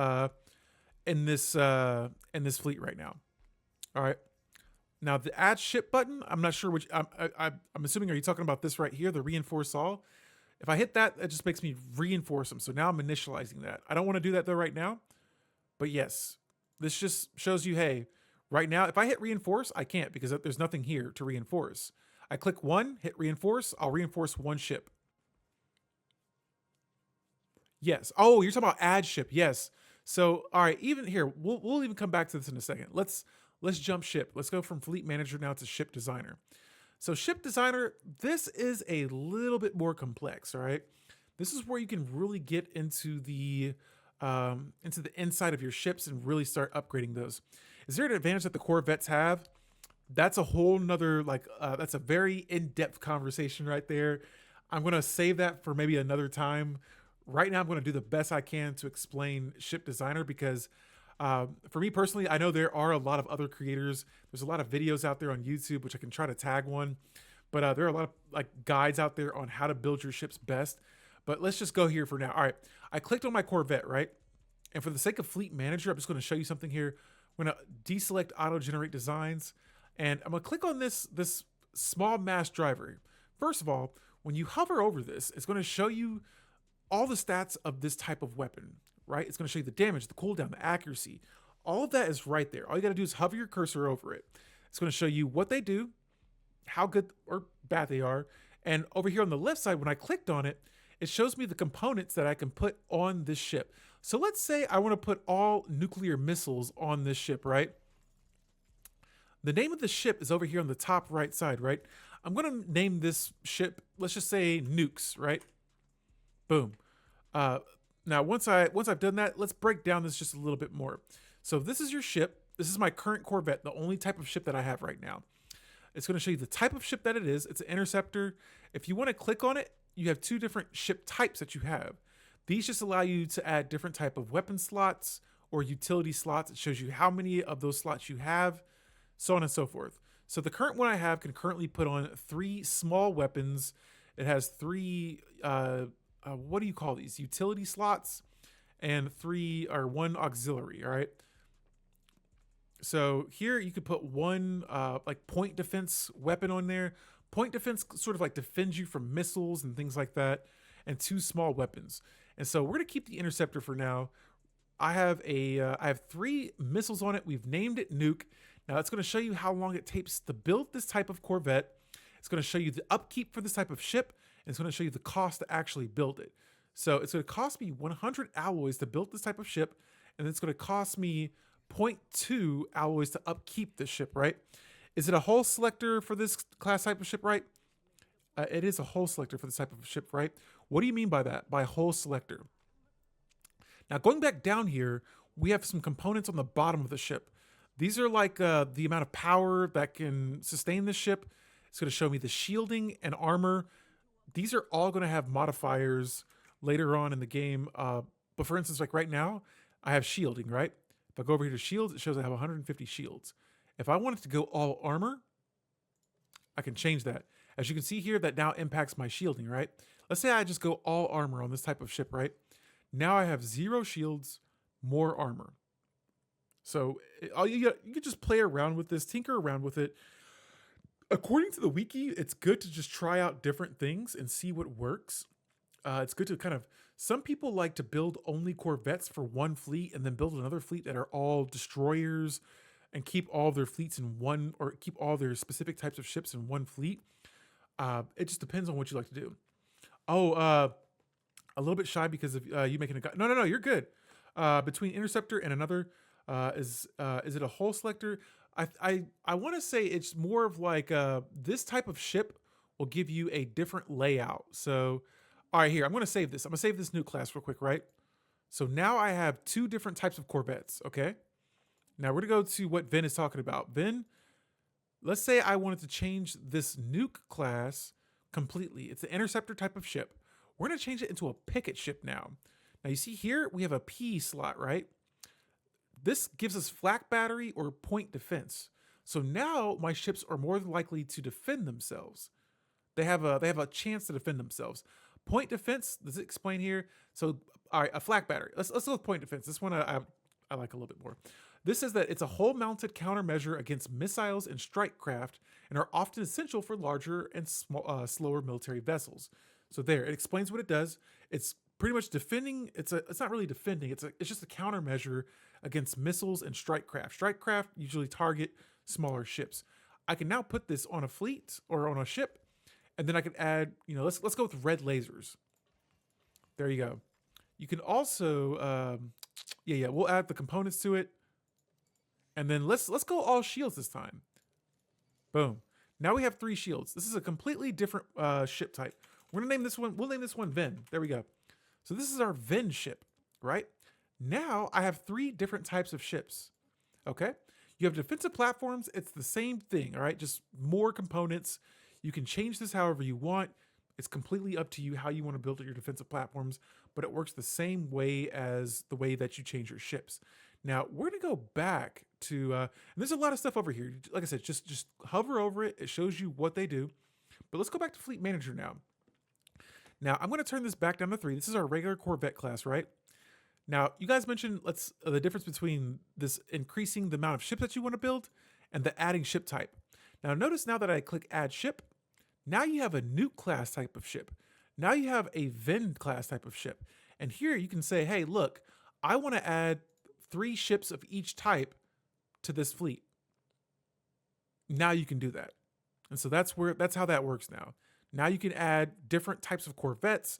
And like I said, as you research technologies, you can add different types of like just full-blown ships, okay? And so like I said, it's fun to play around with these. And as you can see here, you have your fleet power, your fleet power estimate, shall I say.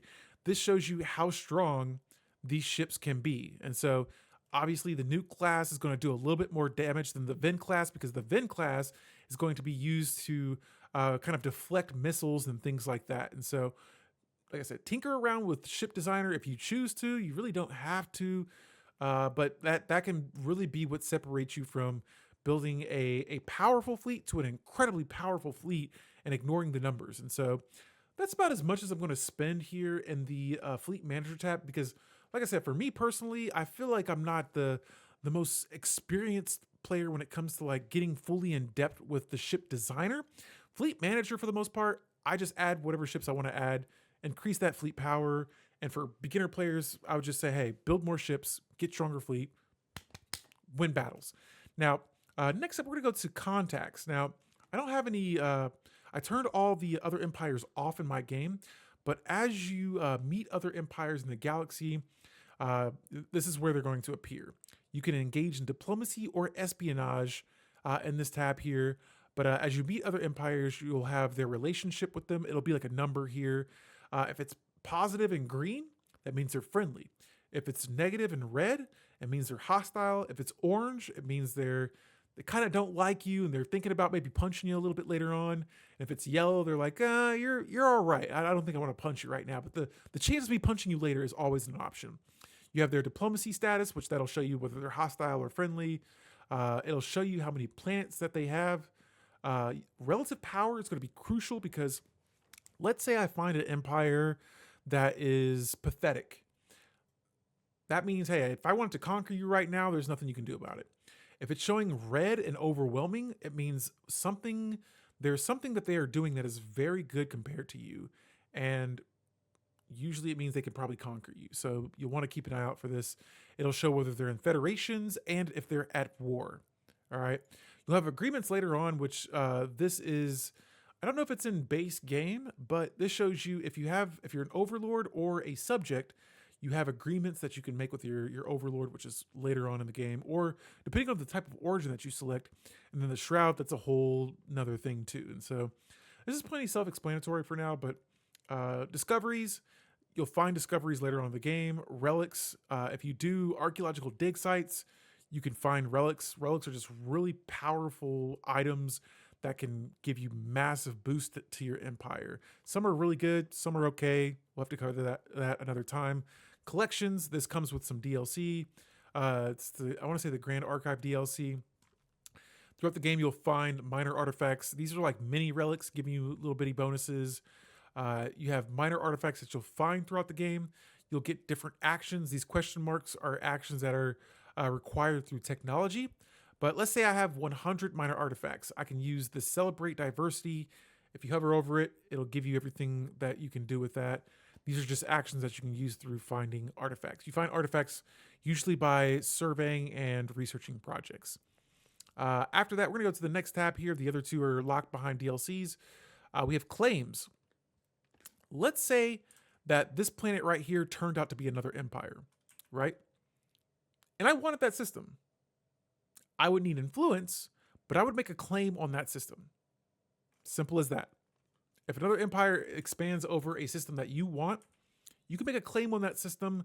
And then once you make a claim on that system, it allows you to declare war on that empire. And you can go to war with them to conquer the systems you have made claim on. Outside of that, that's pretty much all I got for claims. And then last but not least, you have your market. Now, I pulled this up by clicking this down here. You can also pull that tab up by clicking on any of these options, these items up here. And so let's say I click on, trade, alloys, all that. You can click on those. Now, your market is where you can trade resources and either get more trade or other things. So let's say, with us getting ready to start our game here, I just started my game up. I know that I'm going to need minerals, right? So I'm going to click on the mineral button. That's going to pull up the mineral and have it highlighted right off the back. I can highlight any of these that I want. And so let's say I want to trade, let's just say I want more minerals. I can buy 100 minerals right here. So you have a buy section and a sell section. This shows you how much one mineral goes for. So if I want to buy one mineral, that's going to cost me 1.3 trade, right? My trade is up here. I'm going to buy 100 minerals. So that's going to cost me 130 trade. Right now I have 200 trade. Boom. There you go. So I just lost some trade. I just gained 100 minerals. If I were to sell it, the selling is going to be a little different. So you want to be careful when you're buying. Buying usually means it's going to cost you more trade. Selling, you can sell it in bulk, or you can sell it by adding it to a monthly trade. But right now, we're not going to sell minerals. We're going to sell energy credits. I know I don't need energy credits as much early game. So if I were to sell energy credits, I would get 0.7 trade from it. I'm going to do it. Now I'm going to go back to minerals again. And now that I have 209 trade, same thing here. Boom. Buy another 100 minerals. Food again is another upkeep. Now food is going to go down to 0. That doesn't mean my species is starving because we're going to generate 36 food next month. I just sold some food. Now we're back up to 215 trade. I want more minerals. Okay. I'm going to rinse and repeat. Consumer goods, that's another upkeep resource. I'm going to sell all of it. I want more minerals. As you can see here, consumer goods, they sell for a little bit more. They cost more to buy. They cost more to sell too, right? So I'll get a little bit more trade for selling consumer goods. Same thing though. I need minerals early game. Minerals, you always want to go for minerals early game so that you can build buildings right off the back, all right? You need minerals to build buildings. You're going to have a lot of pops without jobs right away. You want to get those pops working as quickly as possible. And so we got minerals here. We bought about 700 of them. Alloys, I do not recommend selling alloys. Alloys, you need those. You need those to expand. You need those to build ships. There's so many things you need alloys for directly that you do not want to sell alloys. Alloys are going to be super expensive to buy. First of all, look at that. 5 trade for 1 alloy. That's a lot. Now, let's say I'm going to let some time go by later on in the game, and I have 36 food. I don't need that much food early game. Like, I could add a monthly trade here, and I could start selling food. Now, I don't have directly, food, so I can't put it on the market just yet. But if I wanted to start selling some food on the market to, let's say, get more trade, I could do that. We'll cross that bridge once we get there. But yeah, you have a market fee, which can be modified by traditions later on. But you have a market fee, which it takes out, right now it's taking, so I'm just going to read it straight from here. The market fee is comprised of, where'd you go? Tariffs and cost of services and administration. And so, yes, you can decrease that later on. And then you have a trade stockpile. Did you go through the max buy number of each resource? 42 food. Did you go through the max buy number of each resource? What do you mean by like max buy of it? Just don't mind. Let me know. Later on in the game, there is a slave market. So let's let's say I have some pops that I don't want them. I can start selling them on the market, and selling pops on the market can really be lucrative. You can make some good energy credits from those. Usually you have to spend energy credits to buy pops off the market. Oh yeah. So I see what you're saying now. Also, if you guys notice here with the monthly trade, I can't really trade anything right now. I can buy things on the market. I, I can only sell minerals or alloys. So let's say here I want to sell 3 alloys on the market, right? I can sell these because I have 200 alloys in my market. I have 10 alloys I'm producing, but you don't want to go over this because what will happen is your resources will go into a negative deficit. And if that happens and you end up running out of, like if you, sorry, let me back up real quick because I completely skipped something when it comes to resources. If you're looking at these resources here, it says 0 plus 79, right? I'm generating 79 energy credits per month. I'm generating 20 minerals per month. Same thing here, 36 minerals per month. The left number is how much you have stored. The right number is how much you are generating per month. These can go to negatives, right? And so right now I can sell minerals. I can buy any of these resources. That'll cost me trade. But I can't sell food, I can't sell consumer goods, and I can't sell energy credits because I currently have 0 of those. Now, your resources will replenish or deplete per month. And so right now, up here in the top right corner, you have your time. When this gets to 2202, then I'll get 36 food, right? We'll start our game in a little bit.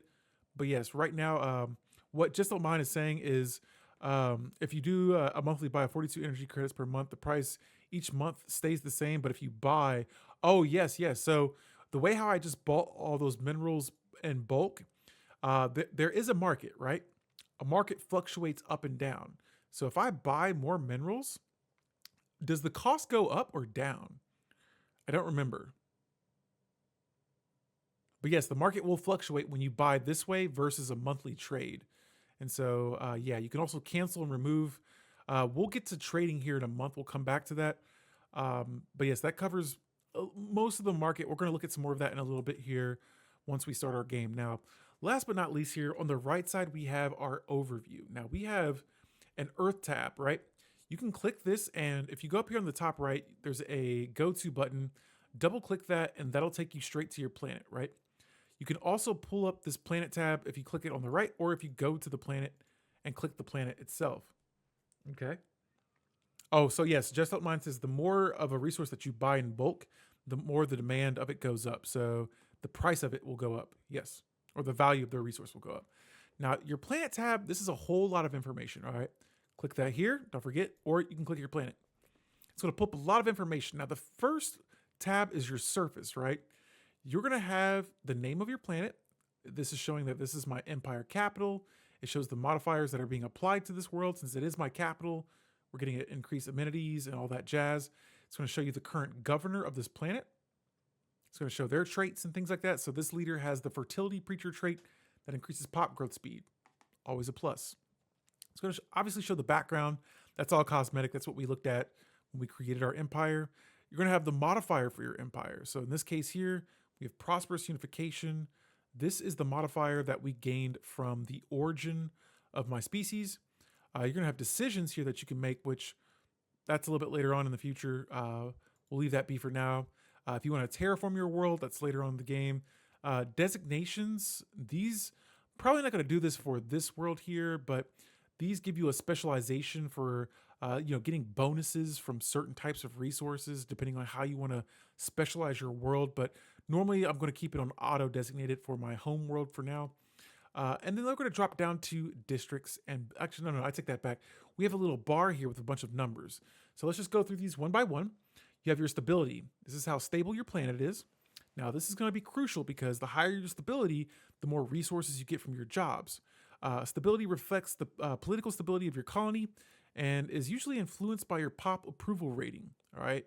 That plays a big role with factions. All right. Factions, political power, the rights of your species, crime, all those can impact your stability. Now, you want to keep this over, I want to say 30? No, or No, really, you want to keep this as high as you can. You don't want this going low, because the lower it goes, the less resources you get from your job. Things like the habitability of your world, housing. If you don't have enough housing, your stability goes down. Amenities are how happy your pops are. The happier your amenities, the happier or the higher your stability. Crime brings down your stability.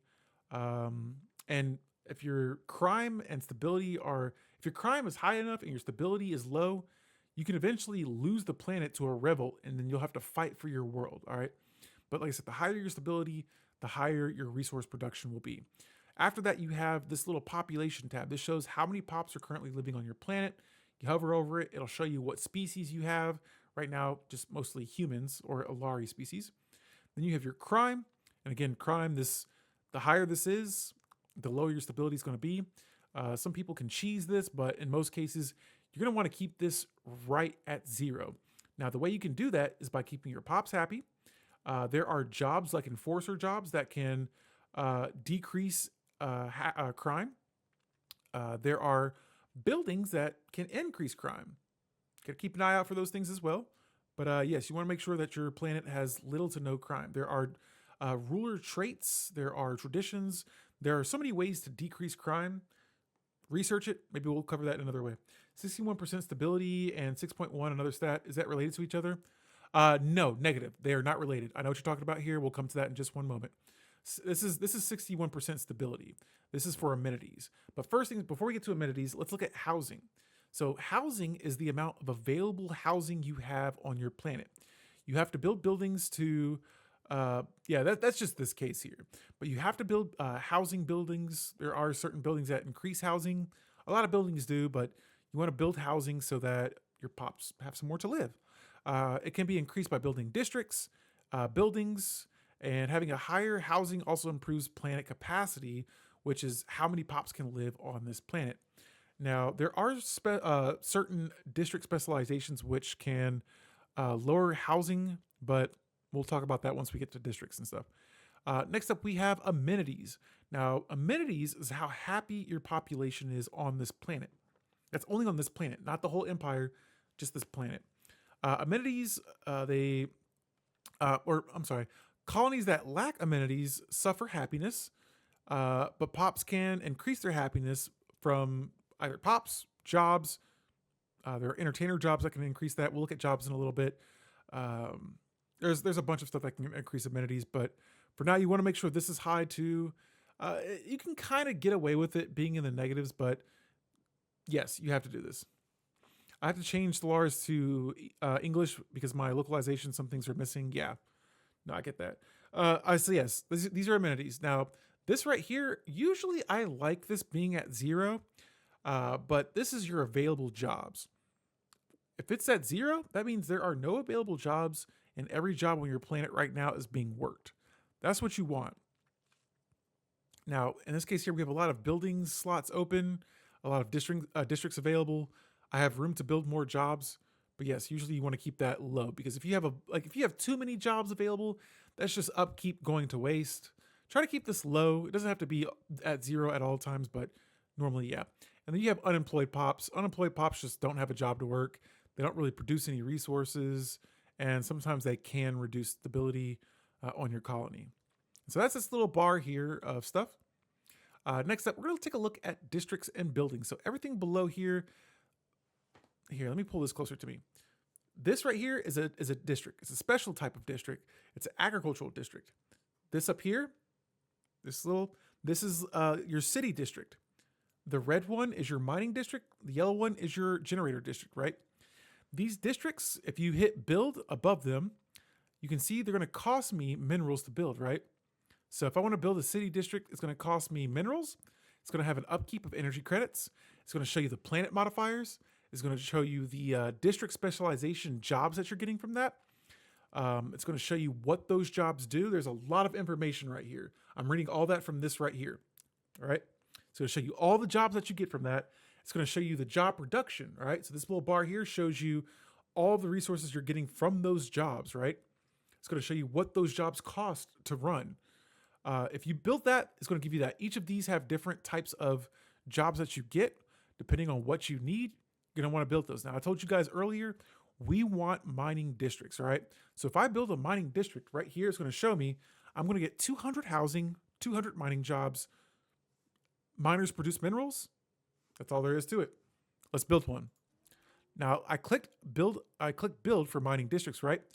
Right here above me, it's going to show a mining district is now queued up, and then in 240 days, that building is going to be complete. Let's say I want to build a building. So we have a mining district that's going to give me more minerals once that building or that district is complete. Now, if I go over here, I clicked on this building slot. Different, these are called, what are they called? Specializations, right? So I have an archive, I have a mixed industry, and then these are just extra building slots just for building this district. Different specializations are going to have different types of jobs, right? So if I click between these two, I have two different types of jobs. Now I can change the specializations, but we're going to save that for a little bit later on. Archives will give me research labs and administrative offices.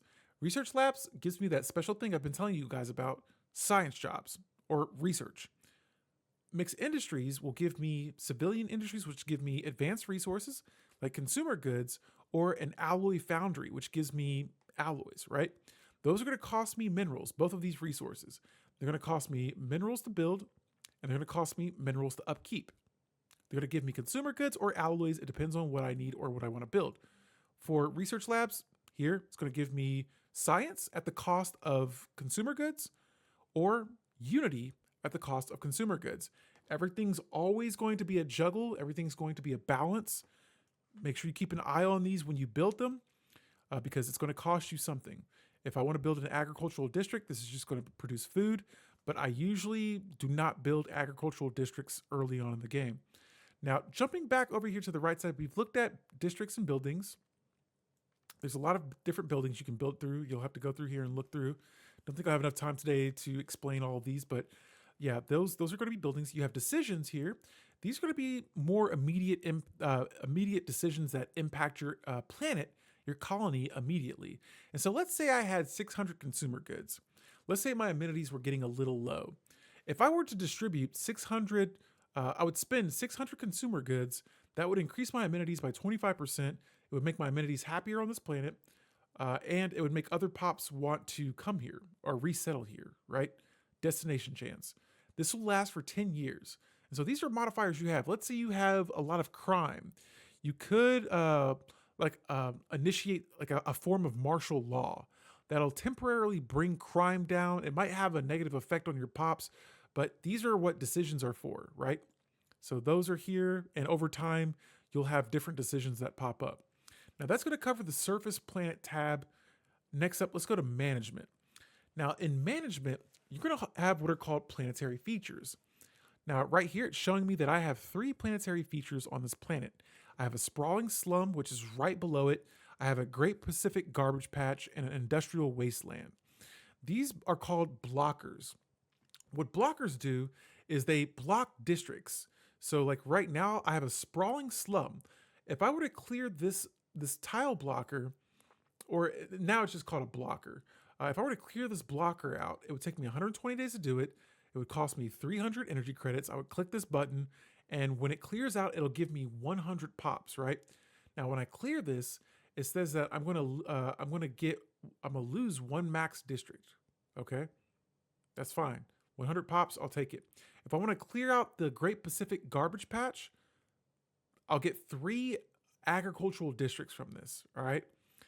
Every one of these tile blockers, you're going to want to clear them out because they either give you something, whether it be a district, whether it be pops, it may open up valuable resources. And if you scroll lower, these are just your regular, I would say regular, but planetary features. And so on this planet, I can see here that these 2 features are giving me agricultural districts.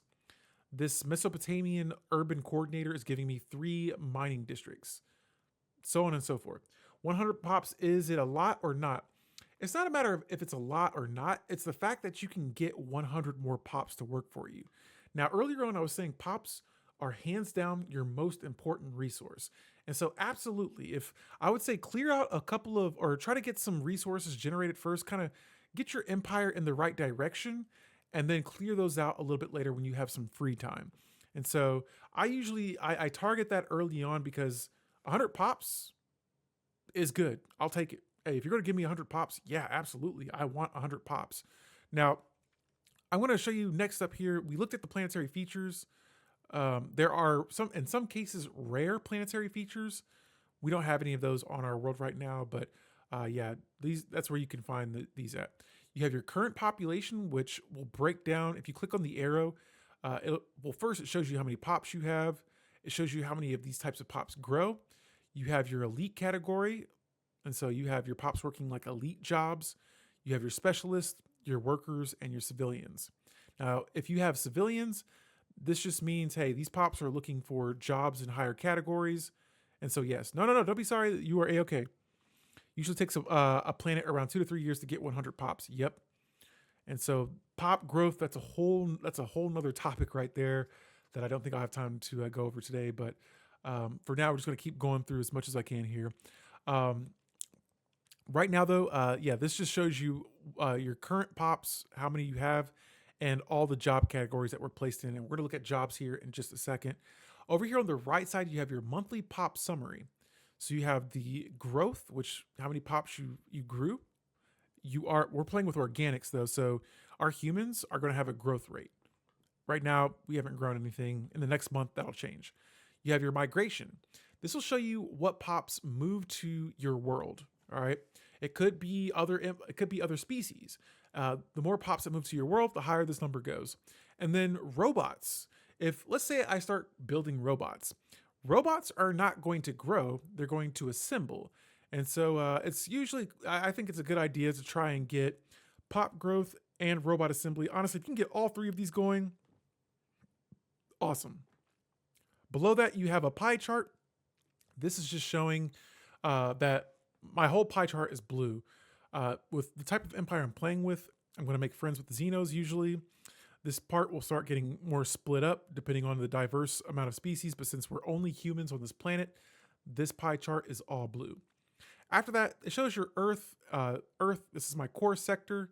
As you expand outside of your sector, you can start to create different sectors and then getting different bonuses from that. You can delete the sector if you want. In this case here, this is a core sector, so I can't delete it, and I can't really edit it either. You have colony ascensions, that's way later on down the line, but let's say I want to specialize this world to maybe be let's say we want this world to generate more energy credits. You can increase the ascension of this to increase the bonus of the specialization of your planet. But that's pretty much it for now. That's our management tab here. Now let's take a look at jobs. Here in the economy tab, you have your jobs. Now, I can click on any of these jobs to make any of them a favorite if I want to. If I did that, let's say like physicist, or even, let's say physicist. Let's say I didn't have any pops working this job, right? I could click favorite, and anytime a job opens for this, let's say I build a research lab, now we get a bunch of physicist jobs opening up, my pops will move away from these jobs to get there, like right away. So jobs are important. You want to fill these jobs in. So you have the job type. If you hover over it, it's going to show you pretty much what these jobs do. It's going to show you what they produce, what they upkeep cost, and the modifiers, right? So a politician produces unity. They increase trade. Their upkeep is food and consumer goods. And right now they're increasing amenities by 600, okay? So those are all the things that this job does. This little bitty bar below it shows me that 100% of this job is filled up. That is crucial because even though you build jobs, sometimes that's where this available jobs comes into play. Sometimes you may build so many research labs that you don't have enough pops to work that job, right? But you don't have, no, not right now. I haven't built any jobs yet. So that's where, yes, this is coming into play. So what's going to happen here is I'm going to start building jobs, and usually the pops are going to go from the bottom class up, all right? So let's say I build some jobs, I build some politician jobs. My pops down here are going to want to go up there, right? When these pops go up here, these workers are going to want to go up to the top too. And it's so on and so forth.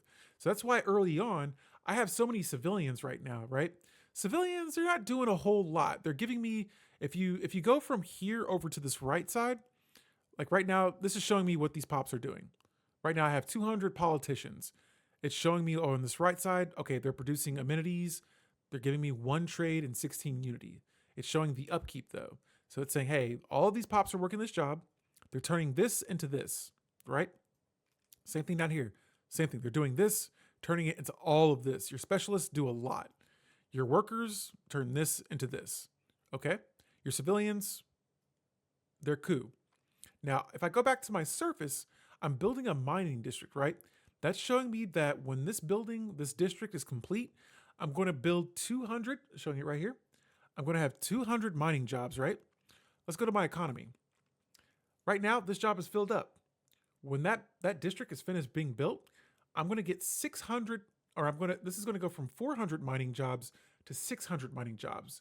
And what's going to happen is these pops are going to go from here. I'm going to have 2.1K. That's going to drop down to like 1.9K.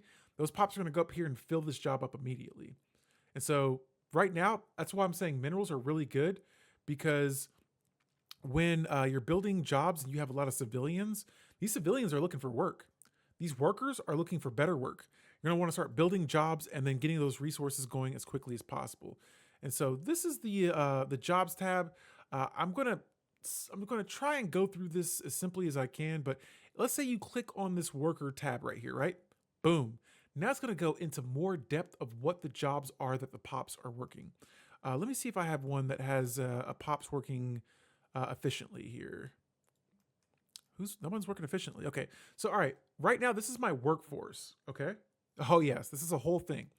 Your workforce shows how efficient. Well, first of all, it shows you how many pops are working here. So if I close this tab, I can see that it's the same thing as this bar, right?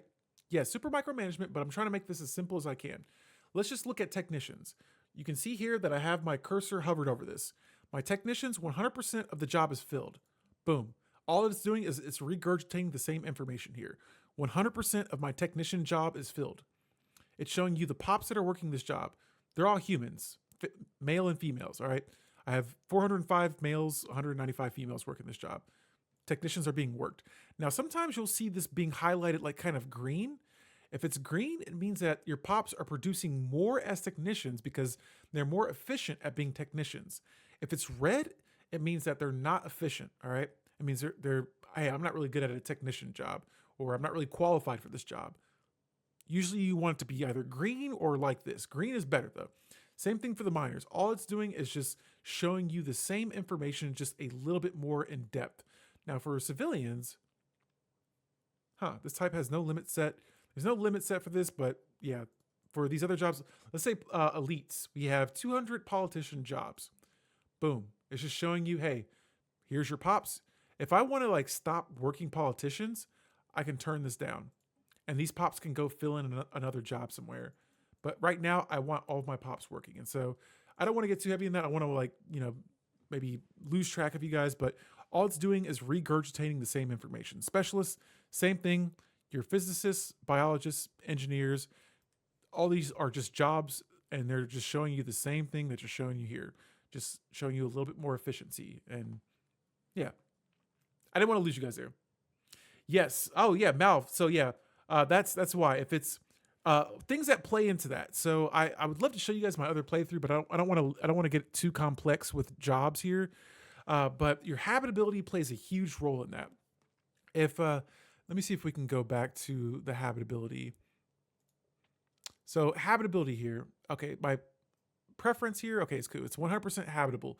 If I were to colonize a planet that was, let's say, 70% habitable, that bad boy is going to be red, because even if the world is still habitable, it's like, hey, let's go colonize this world, and the planet is just freezing cold all the time. You're gonna be like, oh man, like I don't want to work out in the freezing cold, but it's always like that, and so it's gonna make you a little bit more miserable. Okay. So yes, habitability plays a huge role in the efficiency of your jobs. 100% habitability, and this is like an okay. Once you start learning how to increase the efficiency of your jobs, you produce more resources. It's really nice. And so I'm going to leave that there for economy. Over here, you have a pie chart showing you your elites, your specialists, your workers, and your civilians. There's 13 different types of jobs on this world. Once again, it's just regurgitating the same information here. as you are seeing here. And so we're going to jump from economy over to armies. Armies, armies, armies. To sum it up, you build armies and you have a garrison of defensive armies. If a planet were to invade my world right now, they would have to go through 203 garrison armies, right? These are my defensive armies. You can build assault armies. And so that's what this is right here, the recruitment, okay? Here just shows you what armies you currently have. And so like right now, this army has 34 strength, 100% health. When an invasion comes, that health is going to go down. And if you run out of armies, you lose the planet.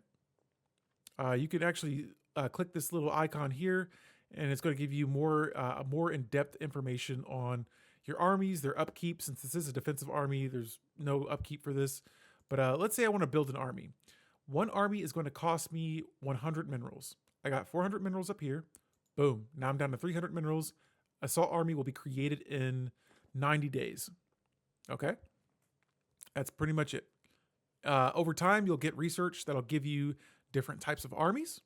But for now, that's going to be the assault army. That's all I can build right now.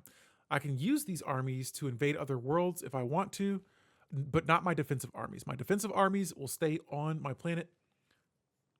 Assault armies, you can embark them, hit that button, and they will start floating around in space, and you can send them to invade other planets. You can recruit a general type of leader. Going back to recruiting leaders again, we looked at this earlier. You can recruit a commander, which will be a general, and they can give your armies bonuses. This is a really agile tool to control your pops, but in the same way, it's really time consuming and productive. It is. Everything in here costs you time, but once you become more efficient with it, if you see me play a game, I'm just doing all this stuff so quickly because I've done it so many times. It just takes practice, repetition.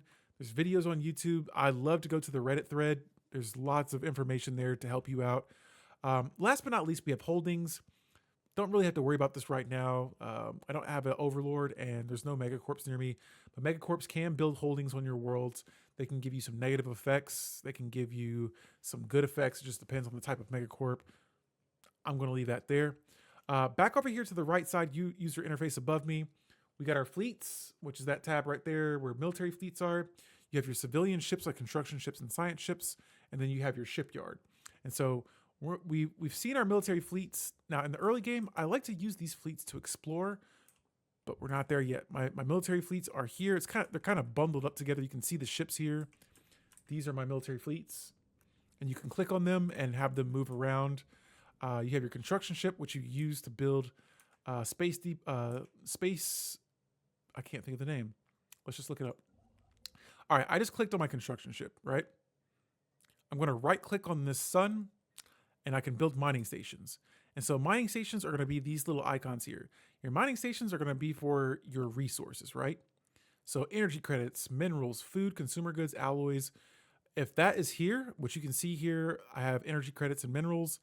If I build mining stations by clicking this button, my construction ship is going to begin mining those resources. Now there is a physics resource deposit here. Let's say I want to build over that instead and increase my tech. If I were to click build research station, I would only collect the physics resource, right? Now, I want to click mining station because early game, you're going to want these basic resources first in any system that you explore, right? So now my construction ship is going to do that. Now I haven't started the game yet. Keep in mind, all these things that I'm doing right now, I haven't even started my game yet. So we're just setting our empire up because I'm clicking on them to do these things, but nothing happens until I hit the space bar button or hit that play button up in the top right corner, and that's when actions are going to start happening. Now, next up, below the civilian ship, we have science ships, right? Your scientist is going to do all the exploring in the galaxy. Now, exploring and surveying are two different things. Exploring is kind of like what you're seeing here with this highlight. You see how if I zoom out of the galaxy, it's all kind of cloudy and like kind of dark over here. You don't really see any hyperlanes. That's because we haven't explored the system. And so yes, this highlighted area means we have intel on the system. And if you hover over like a system, and when I say system, I mean like where the stars are, right? So Sol is my starting system. Here, it's kind of hard to see, but it's called Sirius, right? This is showing me that we have low intel. I put my cursor over it. We have low intel of the system. Now, I have full fleet movement and planet types are known to us, but we don't know what the planet types are. We don't know the number of planets in the system yet, right? Because if I click here, here's what my home system looks like. We have full intel in the system. I see what planets are producing what.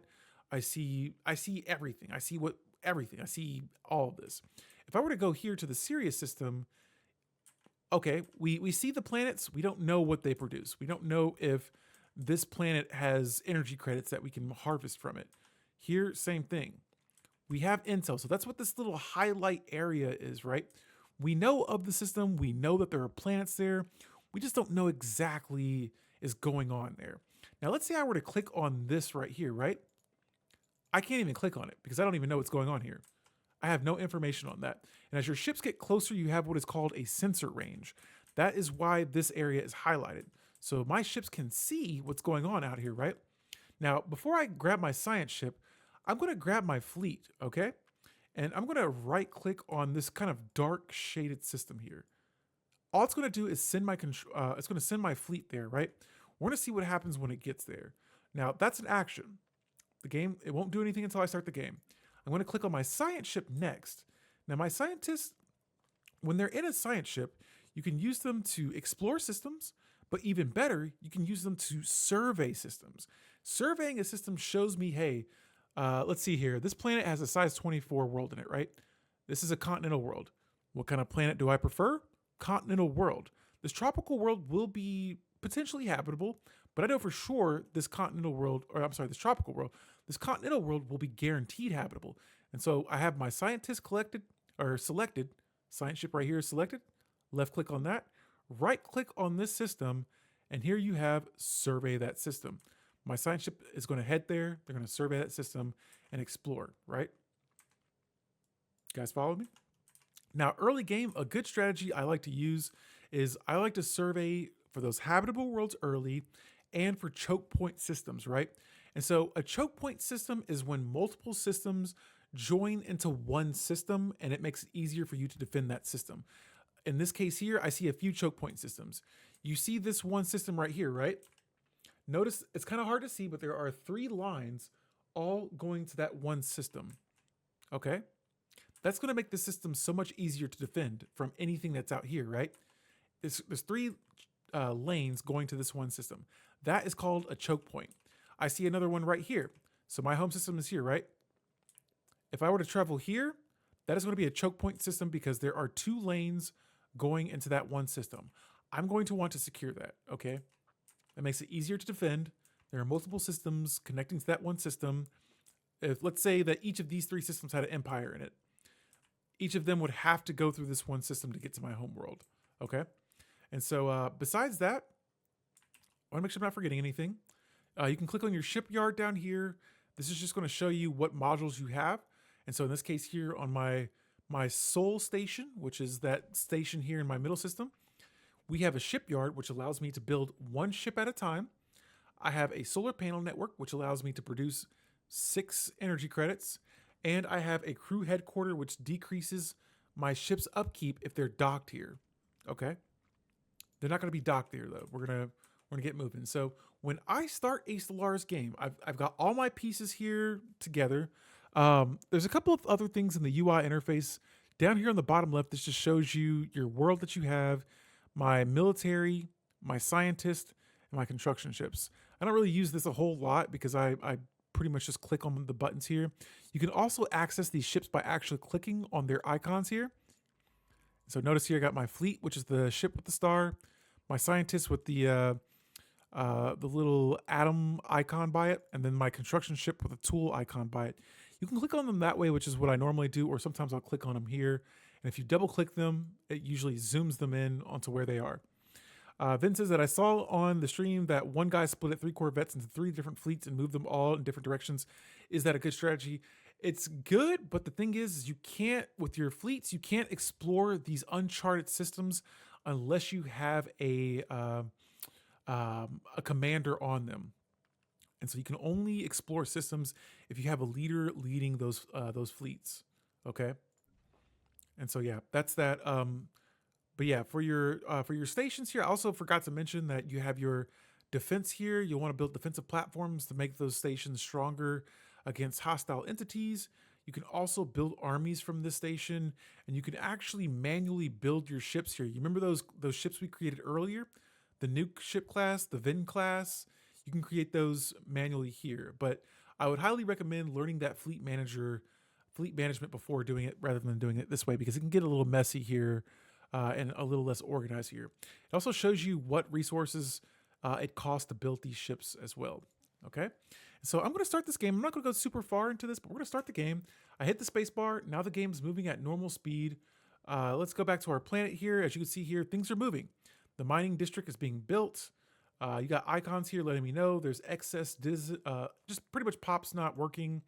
It lets me know I have clearable blockers and I have building slots that I can build. Okay, so things are moving.